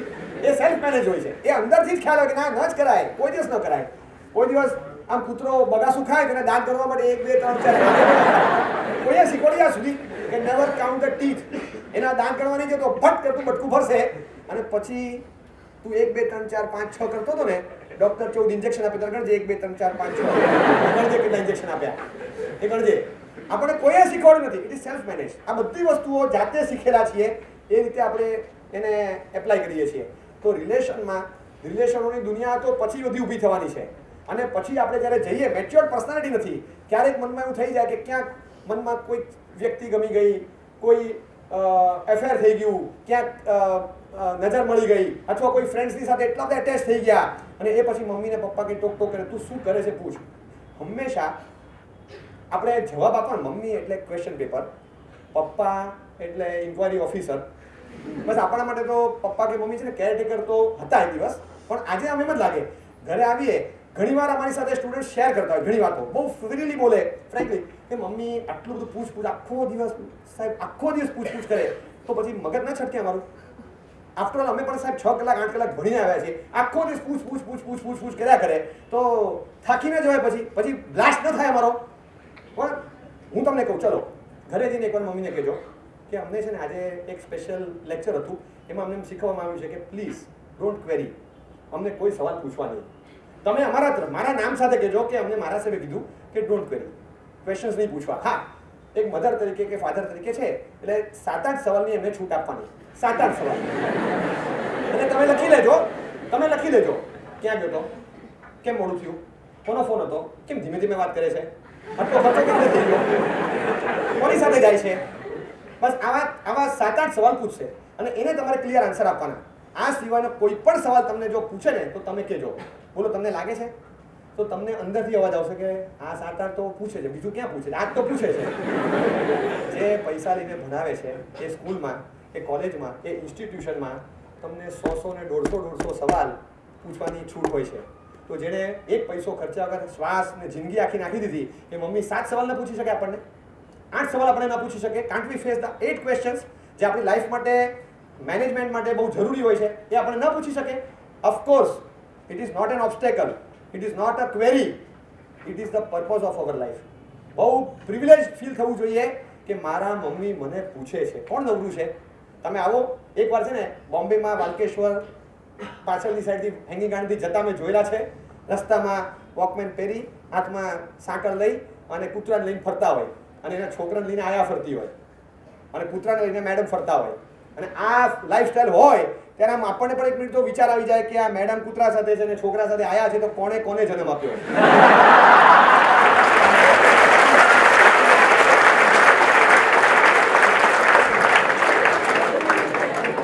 એટલે સુધી આપણને આમ એન્ઝાયટી થઈ જાય. અને આવા સિચ્યુએશનમાં જ્યારે વર્લ્ડ ટર્ન અપ થઈ રહ્યું છે ત્યારે તમારા મમ્મી તમે આવો એ પછી તમારી બોટલ ચેક કરીને કે બેટા પાણી એમનું એમ પાછું આવ્યું, સવારનું 9 વાગ્યાનું ભરેલું તું આખી બોટલ ભરેલી પાછી લાવ્યો, એટલે તે પાણી નથી પીધું. આમ એટલો બધો ત્રાસ થાય, બેટા તે પાણી નથી પીધું. અને આપણી સિસ્ટમ આમ બેલ વગાડીએ ને અને પછી અરે યાર બોટલમાં પાણી છે, પાછી મમ્મી કચકચ કરશે, દોડી દઈએ. મમ્મી પૂછે નહીં, માથાકૂટ ન થાય. એને બસ એને એમ ફીલ કરાવો કે મેં ખાઈ લીધું, પી લીધું, છોડને પતી ગઈ વાત. બહુ જ જો તું આની સાથે ફરે છે ને, તારા માટે અમે બધું વિચાર્યું છે. તું અત્યારે બહુ ફર નહીં, આ બધા લફડા અત્યારે નહીં કરતું. હજી તારી ઉંમર નાની છે. શું નાની છે? હવે નાની છે ઉંમર અમારી. હવે મમ્મી કે પપ્પા માટે કદાચ આપણે નાના હશું અને એ જ્યારે ના પાડતા હોય અને તમારું કંઈક એટ્રેક્શન હોય, તમારું કંઈક એટેચમેન્ટ હોય અને એ પછી જે મનમાં થતું હોય મમ્મી ના પાડે છે અને મારે છોડાતું નથી, મમ્મી ના પાડે છે મારાથી છૂટતું નથી, અને પછી જે આવે ને અને પછી કોમન ડાયલોગ્સ હોય કે અમારે 3 વર્ષનું રિલેશન છે, અમારે 3 વર્ષની ફ્રેન્ડશિપ છે, અમારા 5 વર્ષના સંબંધો છે અને તમારા લોકો માટે ના પાડી દેવાની. અરે મેં તને ના પાડીને પપ્પા વચ્ચે ના પાડતા હોય, મમ્મી ના પાડતા હોય, એમનો કોઝ જુદો હોય, કોઈ પણ કારણ હોય. તમને એમને એમ લાગતું હોય કે not a proper match, not proper timing, કંઈ પ્રોપર ચોઇસ નથી, ભવિષ્ય માટે સારું નથી, કંઈ પણ એમના ચશ્માથી એ જોતા હોય, પણ આપણને નથી જતું. આપણે તો બસ નજર મળીને પ્રેમ થઈ ગયો ને આપણે તો લાગણીથી ખેંચાઈ ગયા, પણ ત્યારે પપ્પા કે મમ્મી કયા ડાયમેન્શનથી જુએ છે એ આપણને ખબર નથી. અને એ જોતા હોય અને પછી કે તું છોડ, આ બધી માથાકૂટ નહીં કર, તમને સ્મૂથ લાઈફ મળે ને એવું અમે ગોતી આપશું, અત્યારે તું ઉતાવળ નહીં કર. શું સ્મૂથ લાઈફ? તમે શું ગોતવાના? તમે 25 વર્ષથી ઝઘડ્યા જ કરો 2 જણા, તમે અમારું પ્રોપર મેચ ગોતવાના, તમે તમારું નથી શોધી શક્યા, અમારું ક્યાંથી શોધવાના? Don't back answer. Always we have to listen to our elders, not because they are always right, but because they also have the highest experience of being wrong also.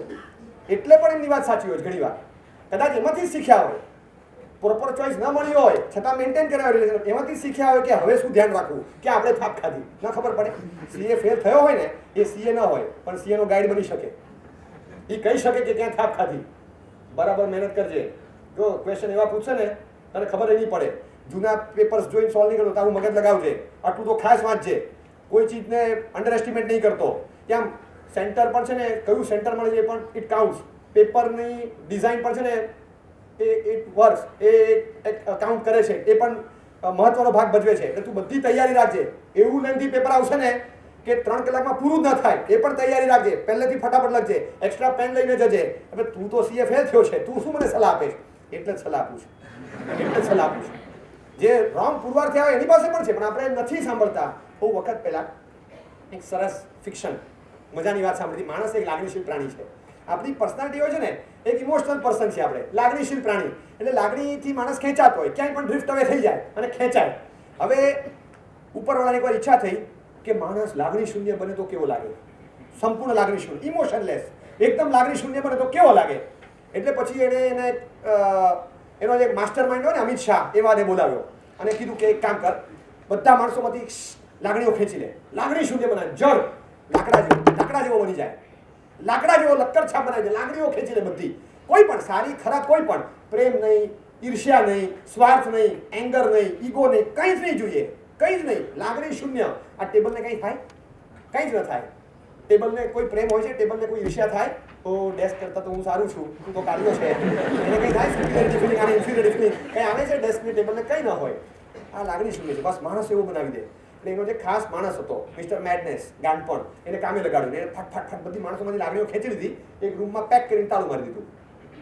અને જોવાનું હવે એ છે કે વિધાઉટ ધ ઇમોશન્સ માણસ સફોકેટ થાય છે કે નહીં. પણ રિવર્સ, માણસ વગર લાગણીઓ ગુંગળાઈ ગઈ, લાગણીઓને સફોકેશન થવા મળ્યું.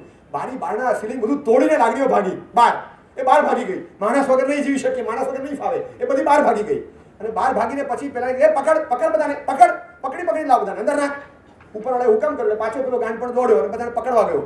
અને પછી જુએ છે કે ગુસ્સો આ ગાડીની નીચે છુપા છે, બોચી પકડીને કાઢે બહાર નાખે અંદર. અભિમાન છાપરા પર ચૂક્યું, ઉતારે નીચે અને નાખે અંદર. ઈર્ષ્યા છે એ ઝાડની પાછળ છુપાય છે, એને પકડી નાખે અને બહાર નાખે. અને બધાને એક પ્રેમ હતો, લાગણી, એ પણ એક પ્રકારની લાગણી છે. એને બિચારાને કંઈ છુપાવવાની, સંતાવવાની જગ્યા નહીં મળી, નો પ્લેસ ટુ હાઈડ. એટલે ગુલાબનો છોડ હતો, એની પાછળ પ્રેમથી ઊભો રહી ગયો. પ્રેમ એ ઊભો રહ્યો કે કદાચ ગુલાબના છોડની પાછળ ઢંકાઈ જઈશ તો નહીં દેખાવું. અને ખુલ્લામાં ઊભો રહ્યો, સંતાયો નહીં, છુપાયો નહીં. એટલે આ છે એવું પકડાયો પણ નહીં. અને પેલા બાકી બધાને પકડ્યા. ઈર્ષ્યાને પકડીને અંદર નાખી. એટલે ઈર્ષ્યા તો સ્વભાવગત જલે. મને પકડે તો પેલા પ્રેમને પકડ, એને કેમ નથી પકડતો? ક્યાં છે શું?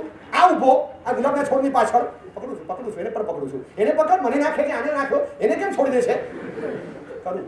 અને ગાંડપણ ગયું. અને પછી ધીમે રહી અને ફાટ કરતો ગુલાબનો છોડની પાછળ સંતાયો હતો. અને જેવું એને આવતા જોયું ને એમાં ગભરાઈ ગયો કે અરે પકડાઈ ગઈ, હવે પકડાઈ ગયો. એટલે પછી સંતાવવાની કોશિશ કરે છે, પણ સંતાઈને ક્યાં ભાગે કે હવે નજરમાં આવી ગયો છે. અને જરાક આમ પકડવા ગયો ને ત્યાં જરાક આમ થયો. પેલા આમ છોડ હલાવ્યો, એમાં એક કાંટો એને વાગી ગયો, પ્રેમને વાગી ગયો અને આંખ ફૂટી ગઈ. From that day love is blind.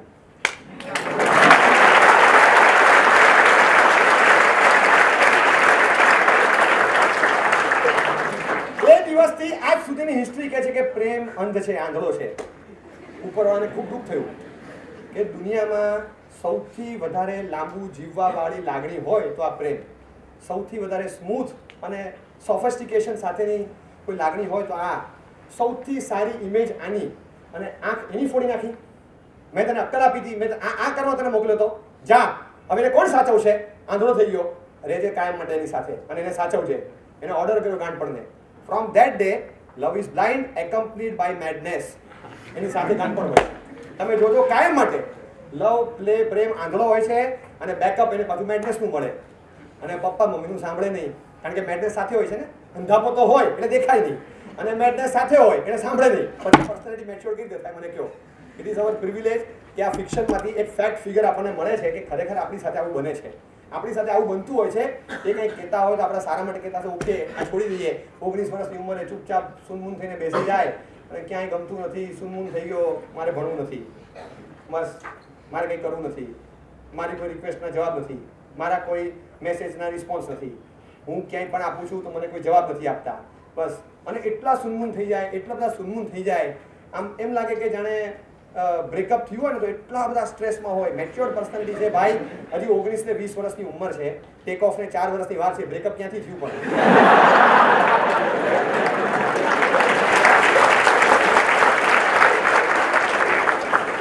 અત્યારે કોઈ એવો સમય નથી કે આટલી બધી નેગેટિવ લાગણીઓમાં આપણે તણાઈ જઈએ. Not the time for break. આ શું થઈ ગયું, આ શું થઈ ગયું, બહુ નાદાની જ લાગે. નાનું બચ્ચું હોય ને, મારી ગાડી ખોવાઈ ગઈ, મારી ગાડી તૂટી ગઈ, મારી ગાડી તૂટી ગઈ, અને મારી ગાડી લઈ ગયો, મારી ગાડી લઈ ગયો. હવે મારે જેની સાથે જવાનું હતું એને કોઈ લઈને જતો રહ્યો મૂવી જોવા, એટલે પછી જે ફિલિંગ આવે જે લાગે છે ને. યાદ કરો બચપનનું કે મોન્ટુ મારી ગાડી લઈ ગયો, મોન્ટુ મારી ગાડી લઈ ગયો, અને મોન્ટુ નાનકડી ગાડી લઈને ભાગી ગયો અને પિન્ટુ એટલો બધો અપસેટ છે, ચાલ હવે છોડ, નહીં પણ મોન્ટુ મારી ગાડી લઈ ગયો. 40 લાખ 50 લાખની 60 લાખની BMW ઓરિજિનલ કારમાં પપ્પા પિન્ટુને બેસાડે છે, અને પિન્ટુ BMW બેઠો બેઠો રિગ્રેટ કરીને મારી ગાડી લઈ ગયો, મારી ગાડી લઈ ગયો. એ 150 રૂપિયાની કાર લઈ ગયો, એ 50 લાખની ગાડીમાં રડતો હોય છે.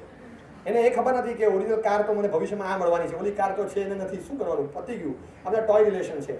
પણ એ ટોય કારની જેવા ટોય રિલેશનમાં એટલા બધા ઓરિજિનલી આપણે અંદર એટલા બધા ઇન્વોલ્વ થઈ જઈને એ ફ્રસ્ટ્રેશન જે લઈએ. મેચ્યોર્ડ પર્સનાલિટી નથી. How you deal with the failures and breakups. બધામાં એક ફેલ થવું પડે, રીએટેમ્પ્ટ આપવી પડે, રિલેશન સ્મૂથ ના ચાલે, ક્યાંક બધામાંથી શીખવાનું હતું ને એ બધું ઊભું નહોતું કરવાનું. અત્યારે આ સમય હતો જે માટે તમે અત્યારે જે સમય જેના માટેનો છે એમાં જ નાખવાનો છે, તો ત્યારે આટલું બધું કરવાનું. કોઈ પણ ક્રિકેટરને તમે ક્યાંય જોયો છે કે રમવા માટે ગ્રાઉન્ડ પર જાય અને વચ્ચે વચ્ચે જ્યારે ટાઈમ મળે ત્યારે વોટર્સ ધ ગ્રાઉન્ડ. એ ઊભો હોય, બોલ નાખવાની વાર છે તો લાવ ને થોડી વાર પાણી છાંટી દઉં. એ ઊભો રહે, મારું કામ જે છે એ જ કરવાનું. હું અહીંયા રમવા આવ્યો છું, બસ રમવાનું, બીજું કાંઈ નહીં. તો મારી ઉંમર ભણવાની છે તો ભણવાની, મારી જે કામ માટે હું અત્યારે છું એ કામ પર બેઠો છું, બસ. અધર દેન ધેટ નથી. એ સિવાય મારે હમણાં બીજું કંઈ કરવાનું નથી. તો બીજું બધું કરે, અને પપ્પા અને મમ્મી ને બધા સાથે. તો આવું કેમ થયું? 5 વર્ષનું રિલેશન હોય, તમે લોકો ના પાડો એટલે મારે તોડી દેવાનું. 5 વર્ષનું રિલેશન એક મિનિટમાં તૂટી જતું હશે, ન તૂટે? 20 વર્ષની ઉંમરે છોકરો ગરજીને બોલતો હોય કે 5 વર્ષનું રિલેશન ને 4 વર્ષનું રિલેશન એમ તૂટી જાય. મમ્મી, તમે 20 વર્ષના છો, મમ્મી એક જ છે કે જેની સાથે 20 વર્ષ અને 9 મહિનાનું રિલેશન છે. તોડી નાખ્યું ને આપણે, એ તોડી નાખીએ. આના કરતાં જૂનું રિલેશન કોઈનું નથી હોતું ક્યારે પણ. 2 વર્ષને 3 વર્ષને 5 વર્ષના આપણે ગણતરીમાં લઈએ છીએ. 21 વર્ષની ઉંમરે પણ 21.9 આટલું મોટું રિલેશન જેની સાથે છે એને આપણે ગણતરીમાં નથી લેતા, અને એને ફટાફટ તોડી નાખીએ છીએ, બેક આન્સર આપીએ છીએ, જવાબ આપી દઈએ છીએ. ક્યારેક મનમાં એમ થાય કે this is not a matured personality. We have to mature the personality.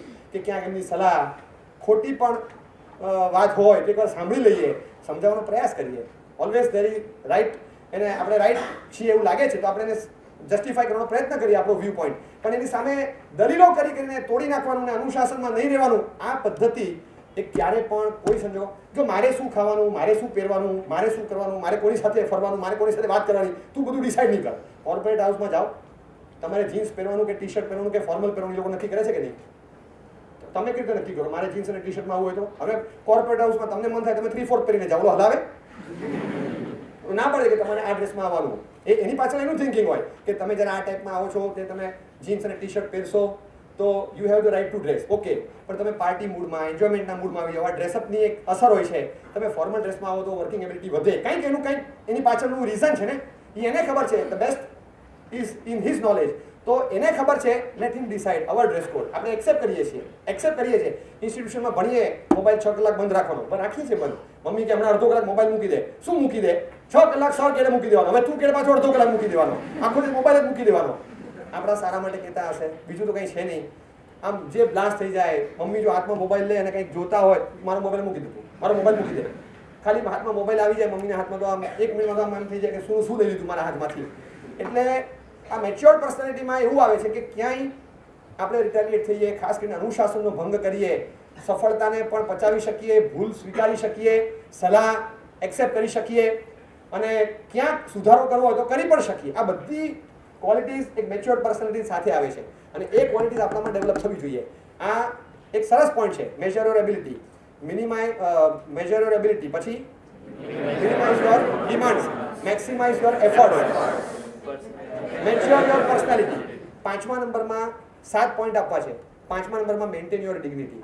તમારી જે ડિગ્નિટી છે એક લેવલ છે આપણું પણ, અને એને મેન્ટેન કરીએ. કોઈક વાર ક્યાંક બિલો ડિગ્નિટી લેવલ આપણે જતા હોઈએ છીએ. કોઈ વાર ગમે એવો ભૂખ્યો હોય ને કૂતરો, એ કૂતરાને તમે એકવાર ખાલી ઘાસ મૂકી જોવાની સામે, આ ઘાસ છે ગાયની સામે મૂકું છું, ખાઈ છે, તારે ખાવું તો ખાઈ લે, એ સૂંઘશે પણ નહીં, એને જતું રહેશે. મને મારો ખોરાક આપો, ભૂખ લાગી છે ને, આ છે ઘાસ ખાવું તો ખાઈ લે, તો જ્યાં ભૂખ્યો મર કે ભૂખ્યો રહીશ.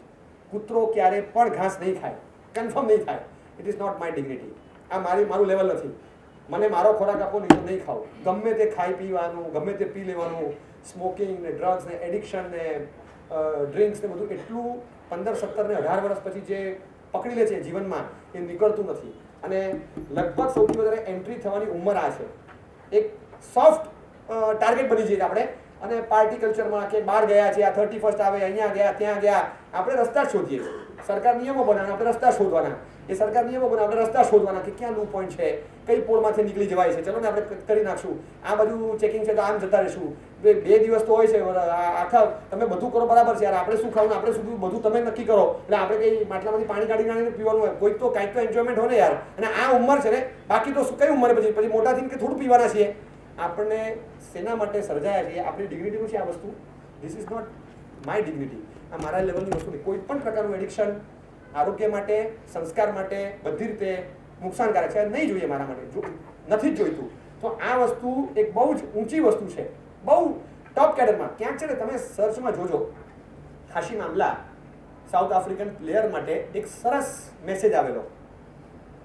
સાઉથ આફ્રિકન ક્રિકેટ બોર્ડ એની દરેક મેચની 50% ફી કાપતું હતું. કેમ? સાઉથ આફ્રિકન ક્રિકેટ બોર્ડે એક વાઇન કંપની સાથે ડીલ કરીને એનો લોગો પહેરવાનો બધાએ, અને વાઇન કંપની સાથે કોન્ટ્રાક્ટ કરેલો. આ કે હું વાઇન પ્રમોટ નહીં કરું, આ યુથ અમને લોકોને આદર્શ માને છે. અને આ એ વખતની વાત, when he was top in all the 3 formats. એ વખતે હાશિમ આમલાએ ના પાડી કે મને લોકો આદર્શ તરીકે જોતા હોય અને હું જે પણ કરું કે જે પણ પ્રમોટ કરું એ વસ્તુને બ્લાઇન્ડલી એ લોકો એક્સેપ્ટ કરશે. હાશિમ આમલા પ્રમોટ કરે છે, લઈ લો, ફટાક પ્રમોટ કરે, તો આપણે એ વસ્તુને, ખોટી વસ્તુને હું પ્રમોટ નહીં કરું. અમે કોન્ટ્રાક્ટ કર્યો છે કે ઓકે, તમે કોન્ટ્રાક્ટ કર્યો છે, યુ હેવ ધ રાઇટ, પણ હું નહીં કરી શકું. મારું ઇનર કોન્શિયસ ના પાડે છે. બીકોઝ હું તો આ વસ્તુ લેતો જ નથી, પણ બીજા બધા લોકો જે મને આઈડિયલ માનતા હોય એ લોકો ફોલો કરે એ પણ હું નથી ઈચ્છતો. તારે પેનલ્ટી ભરવી પડશે. આઈ એમ રેડી ટુ પે. કેટલાય વખત સુધી, આઈ થિંક સો 3.5 years કદાચ એને આ નહીં પહેર્યું, અને એના કારણે એવરી મેચમાં 50% મેચ ફી એની કપાય. પૈસા માટે જ રમે છે ને માણસ, પૈસાનો પ્રેમ નહીં હોય માણસને. પણ એક જોયું કે નહીં, આ વસ્તુ નહીં એટલે નહીં, કોઈ સંજોગોમાં નહીં. ક્યાંક અરવિંદ પૂજારાનો લેટર છે. I am not sure about Cheteshwar, but Arvind પૂજારાનો ફાધર, એ માણસ એમ લખે છે કે આઈ બેટ મારો દીકરો ક્યાંક પીતો હોય ને તમે મને કેવડાવજો, જાઓ. I bet he will never drink. Arvind Pujara આટલી મોટી સેલિબ્રિટી લેવલ પર ને દેશાંતરમાં નામ કમાય એવો એનો દીકરો પાકે, ત્યારે પણ એ કહે છે કે મારો છોકરો ગમે એટલો જશે પણ એ બોટલમાં ડૂબી જાય એવો નથી. I bet for sure he will never drink. એ લેટ નાઇટ પાર્ટીમાં તમને એવો ઝુમકો જોવા નહીં મળે. અમુક ક્વોલિટીઝમાં એના પપ્પાની અંદરથી આમ ઠેકેદાર બનીને કહે છે કે નહીં, મારો છોકરા નહીં કરે. કદાચ કાલની ખબર ન પણ પડે, લપસતા વાર નથી લાગતી માણસને, પણ આજ સુધી એના પપ્પા જો આવું ફટાકતું લખીને આમ કહી શકતા હોય તો એ ફિલિંગ ઓફ સિક્યુરિટી એના પપ્પાને છે ને. કેન અવર ફાધર સ્પીક સો? આપણા પપ્પા આવું બોલી શકે, મારો છોકરો કોઈ દિવસ આ ન કરે, મારી દીકરી ક્યાંય આમ ન કરે, એનો પગ ક્યારેય ના લપસે. આપણા માટે એવું હોઈ શકે. એ ત્યારે જ આવે when we maintain our dignity. જ્યારે આપણે આપણી ડિગ્નિટીને મેન્ટેન કરવા માંગીએ. ઇન્ટિગ્રિટી, ડિગ્નિટી, આ બધા એવા છે. What is the definition? એને જાડી ભાષામાં કેવું હોય ને તો સીધી લેંગ્વેજમાં કહેવાય કે dignity, integrity means what we do when no one is watching. કોઈ જોતું નથી, કોઈ જાણતું નથી, ત્યારે આપણે જે છીએ એ આપણે ઓરિજિનલ. બસ એ આપણી ડિગ્નિટી લેવલ. મને કોઈ જોતું નથી, કોઈને ખબર નથી પડતી, ત્યારે હું શું કરું છું, ત્યારે હું શું જોઉં છું, ત્યારે હું શું ખાઉં છું, પીઉં છું, ત્યારે હું શું કરું છું, એ મારું ડિગ્નિટી લેવલ છે, એ મારું ઇન્ટિગ્રિટી લેવલ છે, અને એ મારે મેનેજ અને મારે મેન્ટેન કરવાનું છે. એમાં મને કોઈનો સપોર્ટ મળ્યો કે ન મળ્યો, સપોર્ટ સિસ્ટમથી ટકી ગયા, ઘરમાં મમ્મી હતા અને ટકી ગયા. ઘણીવાર પિક્ચર ચાલુ હોય કે મૂવી ચાલુ હોય અથવા તો પ્રોગ્રામ કંઈક ચાલુ હોય, આપણે ઉલટા પડીને આરામથી બેડમાં એસી ચાલુ કરીને we are watching the TV screen અને આમ પડ્યા જોઈએ છે. અચાનક ક્લચ ફર્યો, દરવાજો ખુલ્યો અને ખટ મમ્મી એન્ટર થયા, અથવા તો મોટા ભાભી છે, ભાઈના વાઈફ, એ એન્ટર થયા, અથવા તો દાદીમાં એન્ટર થયા અને રિમોટ હાથમાં ફટાક કરતો આપણે ચેનલ ચેન્જ કરી. Why we change the channel? એવું શું હતું કે આપણે ચેનલ ચેન્જ કરવી પડી? Question mark goes to the dignity level, integrity level. ત્યારે આપણને ખબર પડે છે કે વેર we are, wear I stand. ત્યારે ખબર પડે છે. એક ડિગ્નિટી લેવલ હોય, ગમે તેવો મેસેજ મારા મોબાઈલમાં ન આવે. મોબાઈલ એ કચરાપેટી નથી, એ ડમ્પિંગ ગ્રાઉન્ડ નથી કે તમે ગમે ત્યાં પોસ્ટ કરો, ગમે તે નાખી દો કે મને આવું નહીં મોકલવાનું, પ્લીઝ મને આવું જોઈશે જ નહીં. તમે આવે ફોરવર્ડ ન કરો, એ તો તમારું સરસ એક ડિગ્નિટી લેવલ હોય, પણ કચરો તમને આપે પણ નહીં. કન્ફર્મ મારા મોબાઈલમાં આ કચરો નહીં જોઈએ. દાંત સાફ કરતો હોય ને માણસ, પછી ઘણી વાર એમ કંઈક લાગે ને તો ખોતરીને આમ સાઈડમાં કાઢી નાખે. હું ભરાયેલું હોય તો બ્રશ ફેરવે, ન થાય તો સળી ફેરવે, કંઈક કરીને ખાડી નાખે. એમ ખૂણે ખાંચરે એકદમ મોબાઈલ સ્ક્રીન અંદર મેનુમાં, બીજામાં, ત્રીજામાં હિડન પાસવર્ડ સાથે લોક કરેલી સિસ્ટમમાં અંદર શું પડેલું છે કે પપ્પા શોધ્યા કરે ને શોધ્યા કરે તોય મળે નહીં. કંઈ પણ કરે તો કોઈને મળે જ નહીં. અંદર સુપર લોક કરીને એવું મૂકી દીધું હોય કે ક્યાંય નીકળે જ નહીં. અને એવું કયો કચરો અંદર ભરેલો છે, ફટાક કરતો નીકળી જાય નહીં, એ જોઈશે જ નહીં. મારા મોબાઈલમાં એક પણ કચરો નહીં જોઈએ. કેટલા ફિલોસોફિકલ થોટ્સ, કેટલા ઇન્સ્પાયરિંગ મેસેજીસ એવું હોય છે, રાખીએ. ક્યારેક એ વાંચીએ વેન વી ફીલ ડિમોટિવેટેડ, આપણે અંદરથી ઇન્સ્પાયર થાય કે નહીં બહુ સરસ, અને અંદરથી જે આમ ફિલિંગ આવે કે વાહ બહુ સરસ. અને ત્યારે આપણે આમ અપસેટ થઈ જતા. એક તો માણસ અપસેટ હોય, એ અપસેટ હોય, ક્યાંક બ્રેકઅપ થયું, ક્યાં તો કંઈક ફેલિયર આવ્યું, ક્યાંક ફ્રસ્ટ્રેટ થયું, એમાં બ્રેકઅપ એના કારણે ફ્રસ્ટ્રેટ થયો. ફ્રસ્ટ્રેશનમાં પાછા જૂના મેસેજીસ એ બધું વાંચવા બેસે, ઓર ફ્રસ્ટ્રેશન વધે. આવા મેસેજ હતા, આવા ફોટા પડાવેલા, જો આ મને આવો પ્રોમિસ આપ્યું તું, આ શું કર્યું તું. હવે તમે ઓલરેડી મળેલા છો, એમાં ડબલ સ્ટેપિંગ થાય. તો અત્યારે આ સમય છે, આ બધું રાખ્યું એક ભૂલ હતી ને, એ અંદરથી ફરી પાછો તમને ફ્રસ્ટ્રેશનમાં ઓવરડોઝ આપે છે. એના કરતાં બીજી બાજુ જઈએ અને બીજા કોઈ થોટ પર સ્વિચ ઓવર થઈએ. કંઈક ઇન્સ્પાયરિંગ મેસેજીસ હોય, મોટિવેશનલ સ્ટોરીઝ હોય, કંઈક સરસ વસ્તુ હોય, એ વસ્તુ કદાચ એક સાધન રૂપે તમને બહાર લાવશે. પણ આ કચરો અંદર રાખી જે બગડે છે, માણસ બગાડે છે પોતાને, બીજાને, એવી વસ્તુ ક્યારે પણ નહીં. Maintain the dignity level. મારામાં આ વસ્તુ ક્યારે પણ નહીં આવે, કન્ફર્મ નહીં આવે. મારામાં કચરો મને મોકલવાનો નહીં. હું કોઈને કચરો મોકલતો નથી અને એક્સેપ્ટ પણ નથી કરતો. આપણે રિસ્પોન્સ ના આપીએ એટલે રિસીવ કર્યો એટલું તો સાબિત થશે, રિસીવ જ નથી કરવાનું. એક છાપ હોય કે નહીં જ, કોઈ સંજોગોમાં નહીં. કોઈની તાકાત છે, તમારી ઉંમરના હોય, અમારા કોઈ મારા સાહેબ તમારી ઉંમરના હોય, રસ્તા પરથી પસાર થાય, કેમ ઓફર સિગાર, તમે સિગરેટ ઓફર કરી શકો, મારા સાહેબ સિગરેટ લેશો? ઓફકોર્સ એ નહીં લે તો ના પાડશે, પણ જસ્ટ ઓફર તો કરો.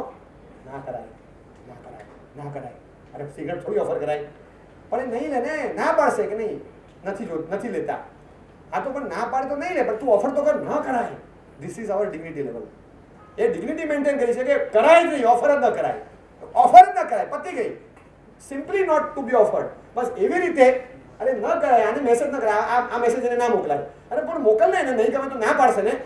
આપણે 10 જણને મોકલ્યા, જો બધાને આને ન મોકલાય, બસ પતી ગઈ વાત. તું ચર્ચા નહીં કરે, આને ન મોકલાય. બસ આવી આપણી એક છાપ હોય, એ ત્યારે જ પડે કે જ્યારે van we maintain the dignity. એક સારી છાપ પાડવી જોઈએ. અને બહુ જ કોઈ સારો થવા માંગે છે ને તો ગુરુચરણ દાસે એક બુક લખી છે, ડિફિકલ્ટીઝ ઓફ બીઇંગ ગુડ. બહુ સરસ બુક, જાડી બુક છે. Difficulties of being good. તમે સારા રહીને બતાવો, બોલો બહુ તકલીફ પડશે સાચે. અરે વાહ, સ્વામી રામદાસ કેવું પડે. અને પછી જે ટીસ કરે, જે ટીખળ કરે, જે આમ ટાંગડી ખેંચે એની, એ માણસને બગાડે છૂટકો. આપણે તો આમ શપથ લઈને બેઠા છે, કોઈ સીધો હોય ને તો બગાડવાનો છે, એને સીધો રહેવા જ નહીં દેવાનો, એને ટીસ કરવાનો. એ ક્યાંય ન લેતો હોય અને આપણે ક્યાંક જવું હોય અને આપણે કોઈ સ્પેશિયલ વસ્તુ લેવી હોય ને એ નથી લેતો, લીંબુ પાણી લે ના, લીંબુ પાણી લઈશ ને, પ્યોર લીંબુ પાણી, બીજું કાંઈ નહીં અંદર, ચાલશે ને? ઓકે, લીંબુ પાણી લઈ આવો એના માટે લીંબુ પાણી લઈ આવો, એનું અલગ. આમ એવો ટીખળ કરે, એવી ટીસ કરે, એવો આમ એને આમ એકલો પાડી દે કે એને એમ થાય કે મારે બધાની સાથે રહેવું હોય તો મારે બધા જેવા થવું પડશે. બગડ્યા વગર છૂટકો નથી. Compulsory he has to ruin his self, he has to spoil his character. એટલે નીચે જ આવવું પડે. This is not our dignity. કેટલી મહેનત કરતા હોય છે કે આ વાતાવરણમાં પોતાનું લેવલ મેનેજ કરવું બહુ ડિફિકલ્ટ છે, આપણને ખબર પણ છે. અને છોકરો મેનેજ કરતો હોય છે સંભાવ, તો આપણને પોતાની અંદર જે થવું જોઈએ કે ક્યાંક કોઈને નીચે પાડવામાં આપણે નિમિત્ત ના બનીએ, એવું ના કરીએ આપણે. એને એનું લેવલ મેનેજ કરવા દો, લેટ અવર સેલ્ફ, અને આપણે પણ આપણું લેવલ મેનેજ કરીએ, મેન્ટેન યોર ડિગ્નિટી લેવલ. આ એક સરસ છે. 5th point. Coming to the 6th point is moralize your character. આપણું વ્યક્તિત્વ છે એને મોરલાઇઝ, એને અપગ્રેડ કરીએ, એવા લેવલ પર લઈ જઈએ જે લેવલ પર આપણને પોતાને સેલ્યુટ મારવાનું મન થાય કે શું કેરેક્ટર છે આપણું. આપણને પોતાને આપણા કેરેક્ટરને સેલ્યુટ મારવાનું મન થાય. રસ્તા પરથી પસાર થઈ ગયા અને લોકો આપણને સેલ્યુટ મારે કે ના મારે, પણ ઇનર સેલ્ફ અંદરથી મને એમ થાય કે હું ક્યાંય લપસતો નથી, ક્યાંય નહીં. સ્વામી વિવેકાનંદ જ્યારે સ્ટેટ્સમાં ગયા, એક પ્રોફાઉન્ડ પર્સનાલિટી હતી, અને એટલી સ્ટ્રોંગ પર્સનાલિટી. એમનો ફોટોગ્રાફ ખાલી સેફરનમાં જોયો હોય ને, આમ ઊભા હોય સ્ટાઇલથી, 56 નહીં 86ની છાતીવાળા, અને જે ઇમેજ હતી એ જે ઊભા હોય, તો અમેરિકન્સ તો બધા ધોળિયાઓ જોતા રહી ગયા, હા શું માણસ યાર, 6:15 by 3:15 ઊભો હોય ને, આમ કે ઊભો હોય, ઉપર પછી આમ 6 ઇંચ માથાની ઉપર ટોપો ઉગ્યો એવું લાગે ને, આમ જો અદબથી ઊભો હોય, જે ગંભીરતા, જે ડેપ્થ દેખાય ની આંખોમાં, જે કરુણા દેખાય, મોઢા પર જે ગ્લેમર નહીં પણ ગોલ્ડની જેવું જે ગ્લિટર દેખાય, એ જે દેખાય એને પર્સનાલિટી જોઈને માણસ સમજાઈ ગયા. અને એની સ્પીચમાં એ જે બોલતો ને પાગલની જેમ, લોકો વર્લ્ડ કોન્ફરન્સમાં ગયેલા ત્યારે પાગલ કરી દીધા એને. અને 1893માં શિકાગોમાં બધે જે એની સ્પીચ થઈ, એ પછી તો બેને અઢી મિનિટ સુધી એપ્લોડ્સ ચાલ્યા કરે. My dear brothers and sisters of America, આટલું જ. લેડીઝ એન્ડ જેન્ટલમેન, બધાએ સાંભળેલું. પણ એટલું ઇમોશનલ ટચિંગ સંબંધવાળું સંબોધન, બધાને ભાઈ અને બહેન તરીકેનું સંબોધન આજ સુધી કલ્પનામાં નહોતું કે અચ્છા આ રીતે પણ કોઈને એડ્રેસ કરી શકાય. My dear brothers and sisters of America. અને ઓ ખાલી આ એક સંબોધન પર પાગલની જેમ ઓવેશન મળ્યું એને, સ્ટેન્ડિંગ. એટલા પાગલ. એની સ્પીચ સાંભળે લોકો સ્પેલ બાઉન્ડ, શું બોલે છે, કેવું બોલે છે. અને લોકો ટીખળ કરવાની મજાક કરે, મસ્તી કરે. ઇન્ડિયન કલ્ચરનું જબરજસ્ત એટેચમેન્ટ, જબરજસ્ત ડાઈ હાર્ડ સ્પિરિટ. અને આમ ઇન્ડિયન કલ્ચર માટે એટલું પ્રમોશન, એટલું બધું ગર્વથી બોલે કે તમે આટલું બધું ઇન્ડિયન કલ્ચર બધું કરો છો, પણ લુક એટ યોર બૂટ, તમારા શૂઝ જોજો, અમેરિકન કંપનીના છે.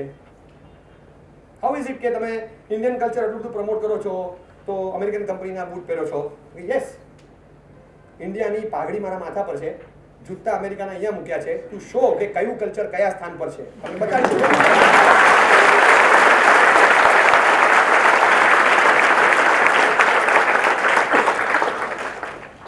બહુ બધું મજાક કરે. કોઈક યુનિવર્સિટીના કેમ્પસમાંથી બહાર નીકળ્યા તો ટીખળ કરનારા 4-5 જણા ત્યાં મળી ગયા ને ક્યાંક, અને ટોલરન્સ લેવલ ઓછું હોય ને, સ્વામીજી આવો ને, બહુ સરસ રિલિજિયસ ટેક્સચર્સ બુક્સ બધી છે, સ્ક્રિપ્ચર્સ, તમે આવો છો બતાડું. At the top was Bible, એની નીચે બધું છે, કુરાન છે, બધું છે. ગીતા વોઝ એકદમ નીચે, સૌથી નીચે દબાઈ લીધી ગીતા, અને પછી એની ઉપર બધા બુક્સ મૂકેલી હતી. At the top was Bible. અને કે જો આ બધી બુક્સ છે ને as per the priority, as per the quality અમે ગોઠવી છે. Bible is at the top, you can look, you can see. અને પછી સ્વામીજીએ જોઈ લીધું કે અચ્છા આ જરાક એ લોકોને કરંટ આપવાની જરૂર છે. Yes, Bible is at the top. લાગે છે તમને Bible is at the top and it is worth? Yes, unless Gita is safe. Gita આમ ખેંચીને ફટાક બધું પડ્યું. કે look, Bible is at the top but supported by Gita. Gita ખેંચી લેશો બાઇબલ પડી જશે.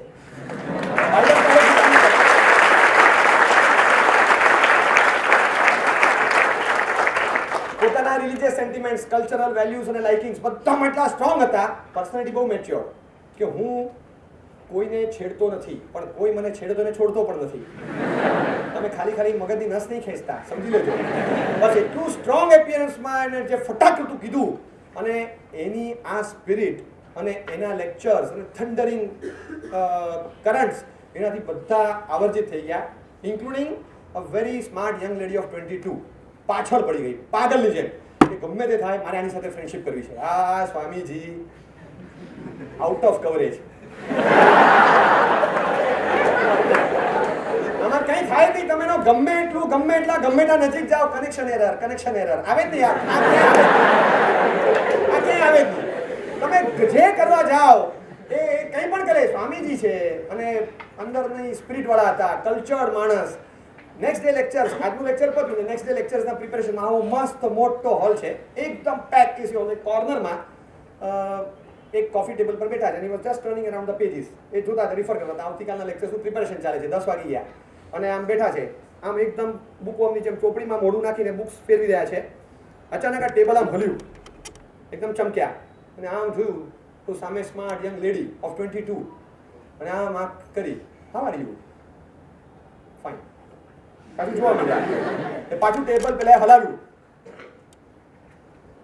કઈ કામ છે પૂછ્યું, એટલે એકદમ આમ મોઢું નાખીને ટેબલ પર પેલી લેડી ઝૂકી ગઈ ને પછી સ્માર્ટલી પૂછે છે, સ્વામીજી મારે વાત કરવી છે. બોલો ને. એટલો વિચિત્ર સવાલ, you cannot name it in words, frame it in word, પણ આમ બહુ વિચિત્ર સવાલ એને સીધે સીધો ફટાક બધો પૂછી કાઢ્યો શેમલેસલી.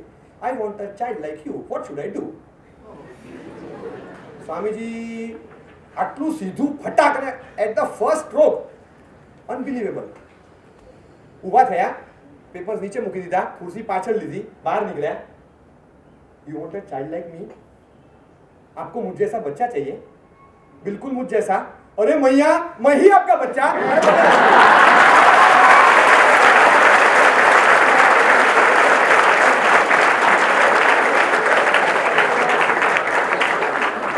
ભાગી ગઈ પેલી. કમિંગ મોર્નિંગ નેક્સ્ટ ડે સવારના પોરમાં ક્લીન શેવ કરીને સ્વામીજી આવ્યા કે આજે તો મારી ની તમારી દાઢી છોલી નાખું છું, આવો તમે. અને તમે બધા મને પૂછો છો what is the basic difference between the two cultures? Mind my words. You Americans know how to propose, we Indians know how to dispose. ફટાક.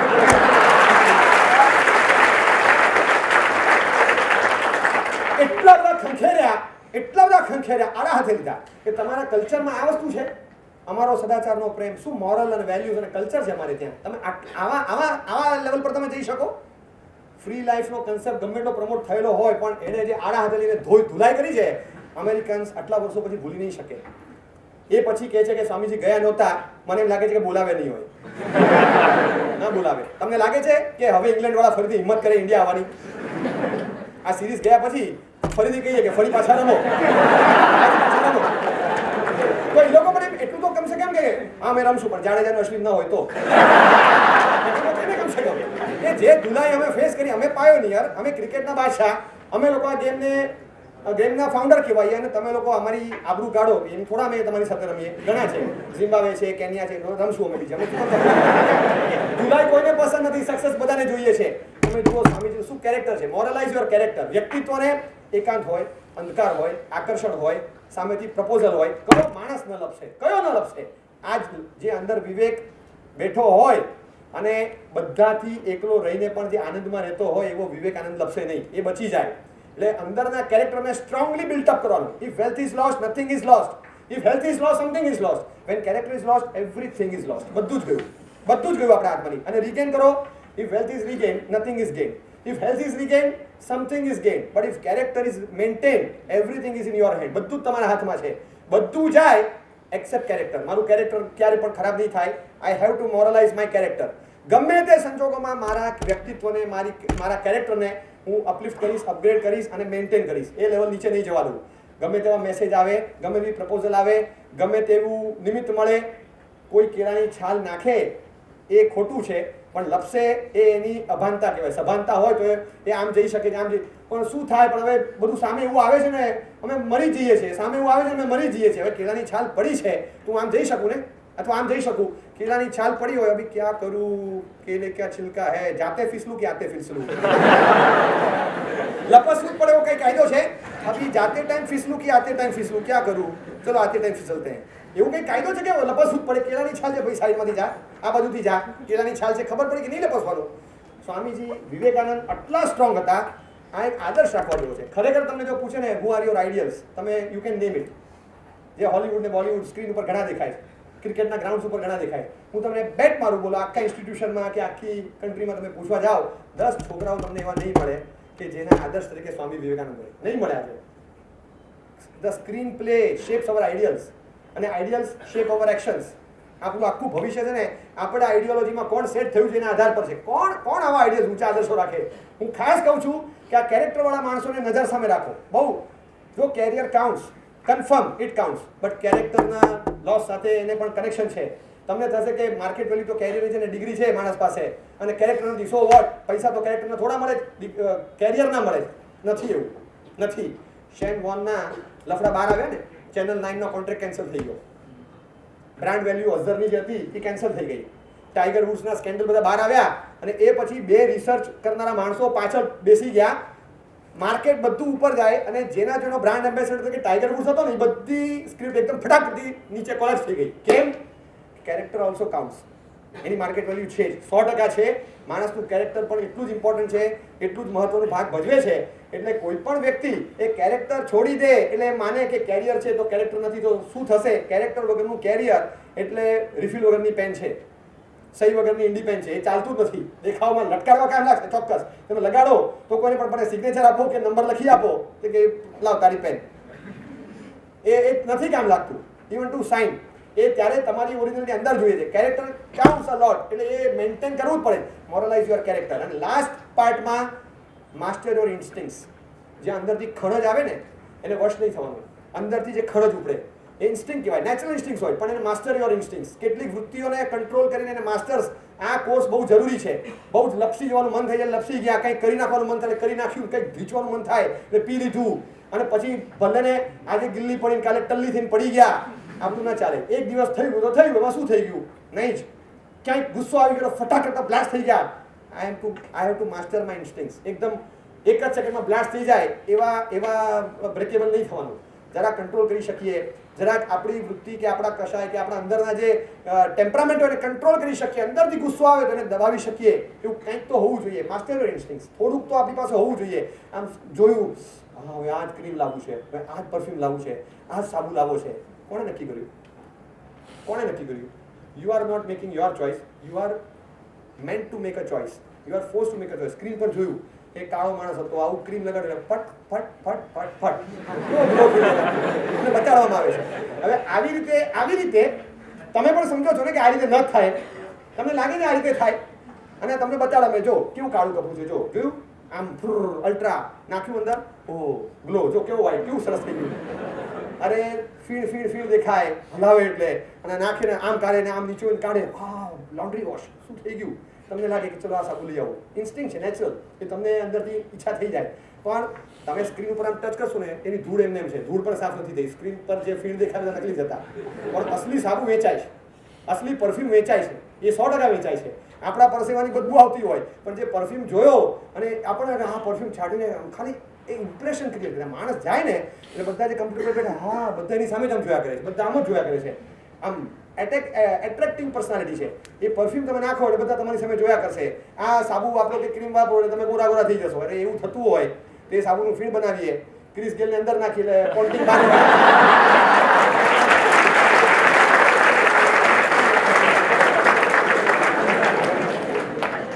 Waste Indian જાય અને ઇંગ્લેન્ડનો પ્લેયર બહાર આવે, બનતું નથી. જે જાય એનો કાળિયો જ રે. ફીણ હોય ધોળવે કાળું થાય, પેલો માણસ ગોળીઓ ના થાય. મૂળભૂત કલર છે એ ચેન્જ નથી થતો. પણ સાબુ વેચાય છે, સાબુ વેચાય છે. કારણ કે સાબુ સામાન્ય બુદ્ધિનું લેવલ ઓછું છે એટલે સાબુ વેચાય છે. માણસને ખબર હોય 125 કરોડની જનતા છે એમ સમજીને 25 કંપનીઓ સાબુ બનાવે છે. એટલે 24 કંપની તો તમને માલ પધરાવશે જ ને. બધા જ વિચારે કે મારી પાસે 120 કરોડની માર્કેટ છે તો, અને બધા પાસે નાય છે કે નહીં ખબર નથી, બધા સાબુ વાપરે છે કે નહીં ખબર નથી, પણ અમારો સાબુ બધા જ લેશે. અને બધાને એમ છે કે મારી પાસે 120 કરોડની માર્કેટ છે અને 25 કંપની બનાવે તો બાકીની 24 કંપનીવાળા તો પધરાવશે. તો ઇન્સ્ટિંક્ટ અંદર જે છે, મારે જરૂરી છે, મારે શું કરવું, મારે શું લેવું, કેટલું લેવું, મારે નક્કી કરવાનું છે. I will master my instincts. અંદરથી ફિલિંગ આવે કે મારે લઈ લેવું છે, મારે જોવું છે, મારે ખાવું છે, મારે ફરવું છે, મારે આની સાથે એમ ડ્રિફ્ટેડ હવે ખેંચાઈ જવું એવું નહીં. Master your instincts. આ 7 પોઈન્ટ બહુ વેલ્યુએબલ છે. આ એક 7 મુદ્દા જો આવશે ને તમે કવર કરી જુઓ. એક સેલ્ફ મેનેજમેન્ટનો વેલ ડિઝાઇન કોર્સ છે. ફરીથી રિપીટ કરાવું છું. Major your ability. આપણી તાકાતનું માપ કાઢો. Second is minimise your demands. અંદરથી જે આવે. Third is maximise your efforts. Fourth mature your personality. Fifth is maintain your dignity. Sixth, moralize your character. અને seventh is master your instincts. આ 7 મુદ્દાને તમે નજરમાં લાવો. આનાથી શું દુનિયા આખી સુધરી જાય? માણસ સુધરે.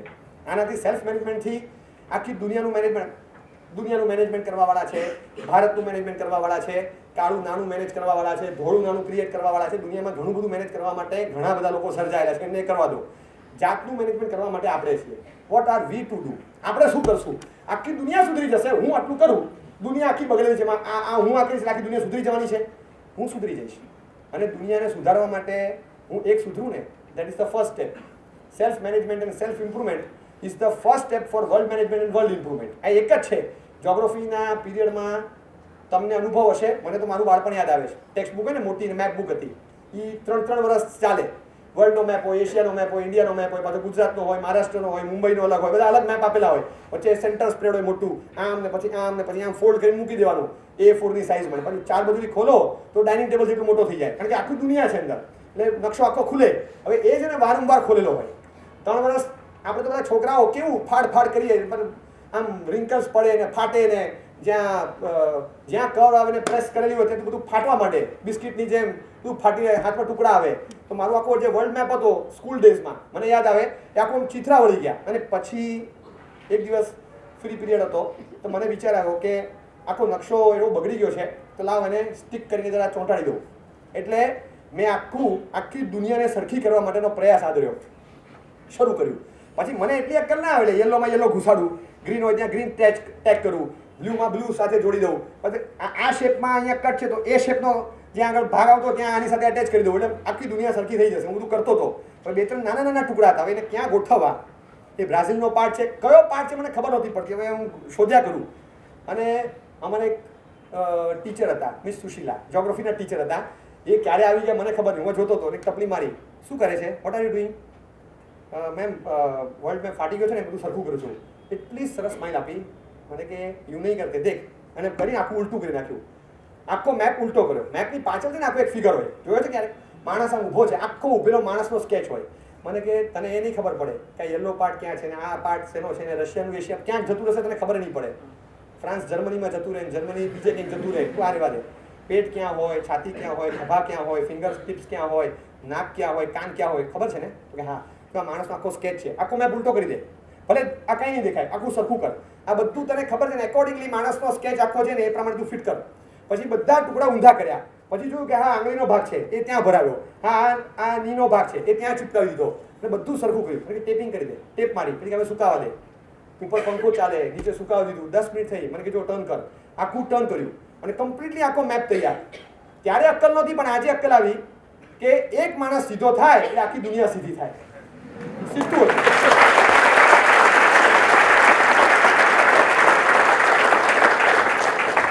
બહુ સરસ ફોર્મ્યુલા જાણવા મળે છે કે સેલ્ફ મેનેજમેન્ટ અને self improvement is the basic and primary step towards world management and world improvement. આખી દુનિયા હું સુધારવા જાઉં, શરૂઆત જાતથી કરું, 7 મુદ્દાને એપ્લાય કરું, જાતને સુધારી દઉં અને એનાથી વિશ્વની સુધારણા થાય, આખી દુનિયા સારી રહે, એ માટેનો પહેલો પ્રયાસ છે. તો ચલો આપણે શરૂઆત આપણાથી જ કરીએ અને 7 મુદ્દાને એપ્લાય કરવાનો ખાસ પ્રયાસ કરજો, એવી ખાસ મારા તરફથી બધાને શુભકામના આપું છું.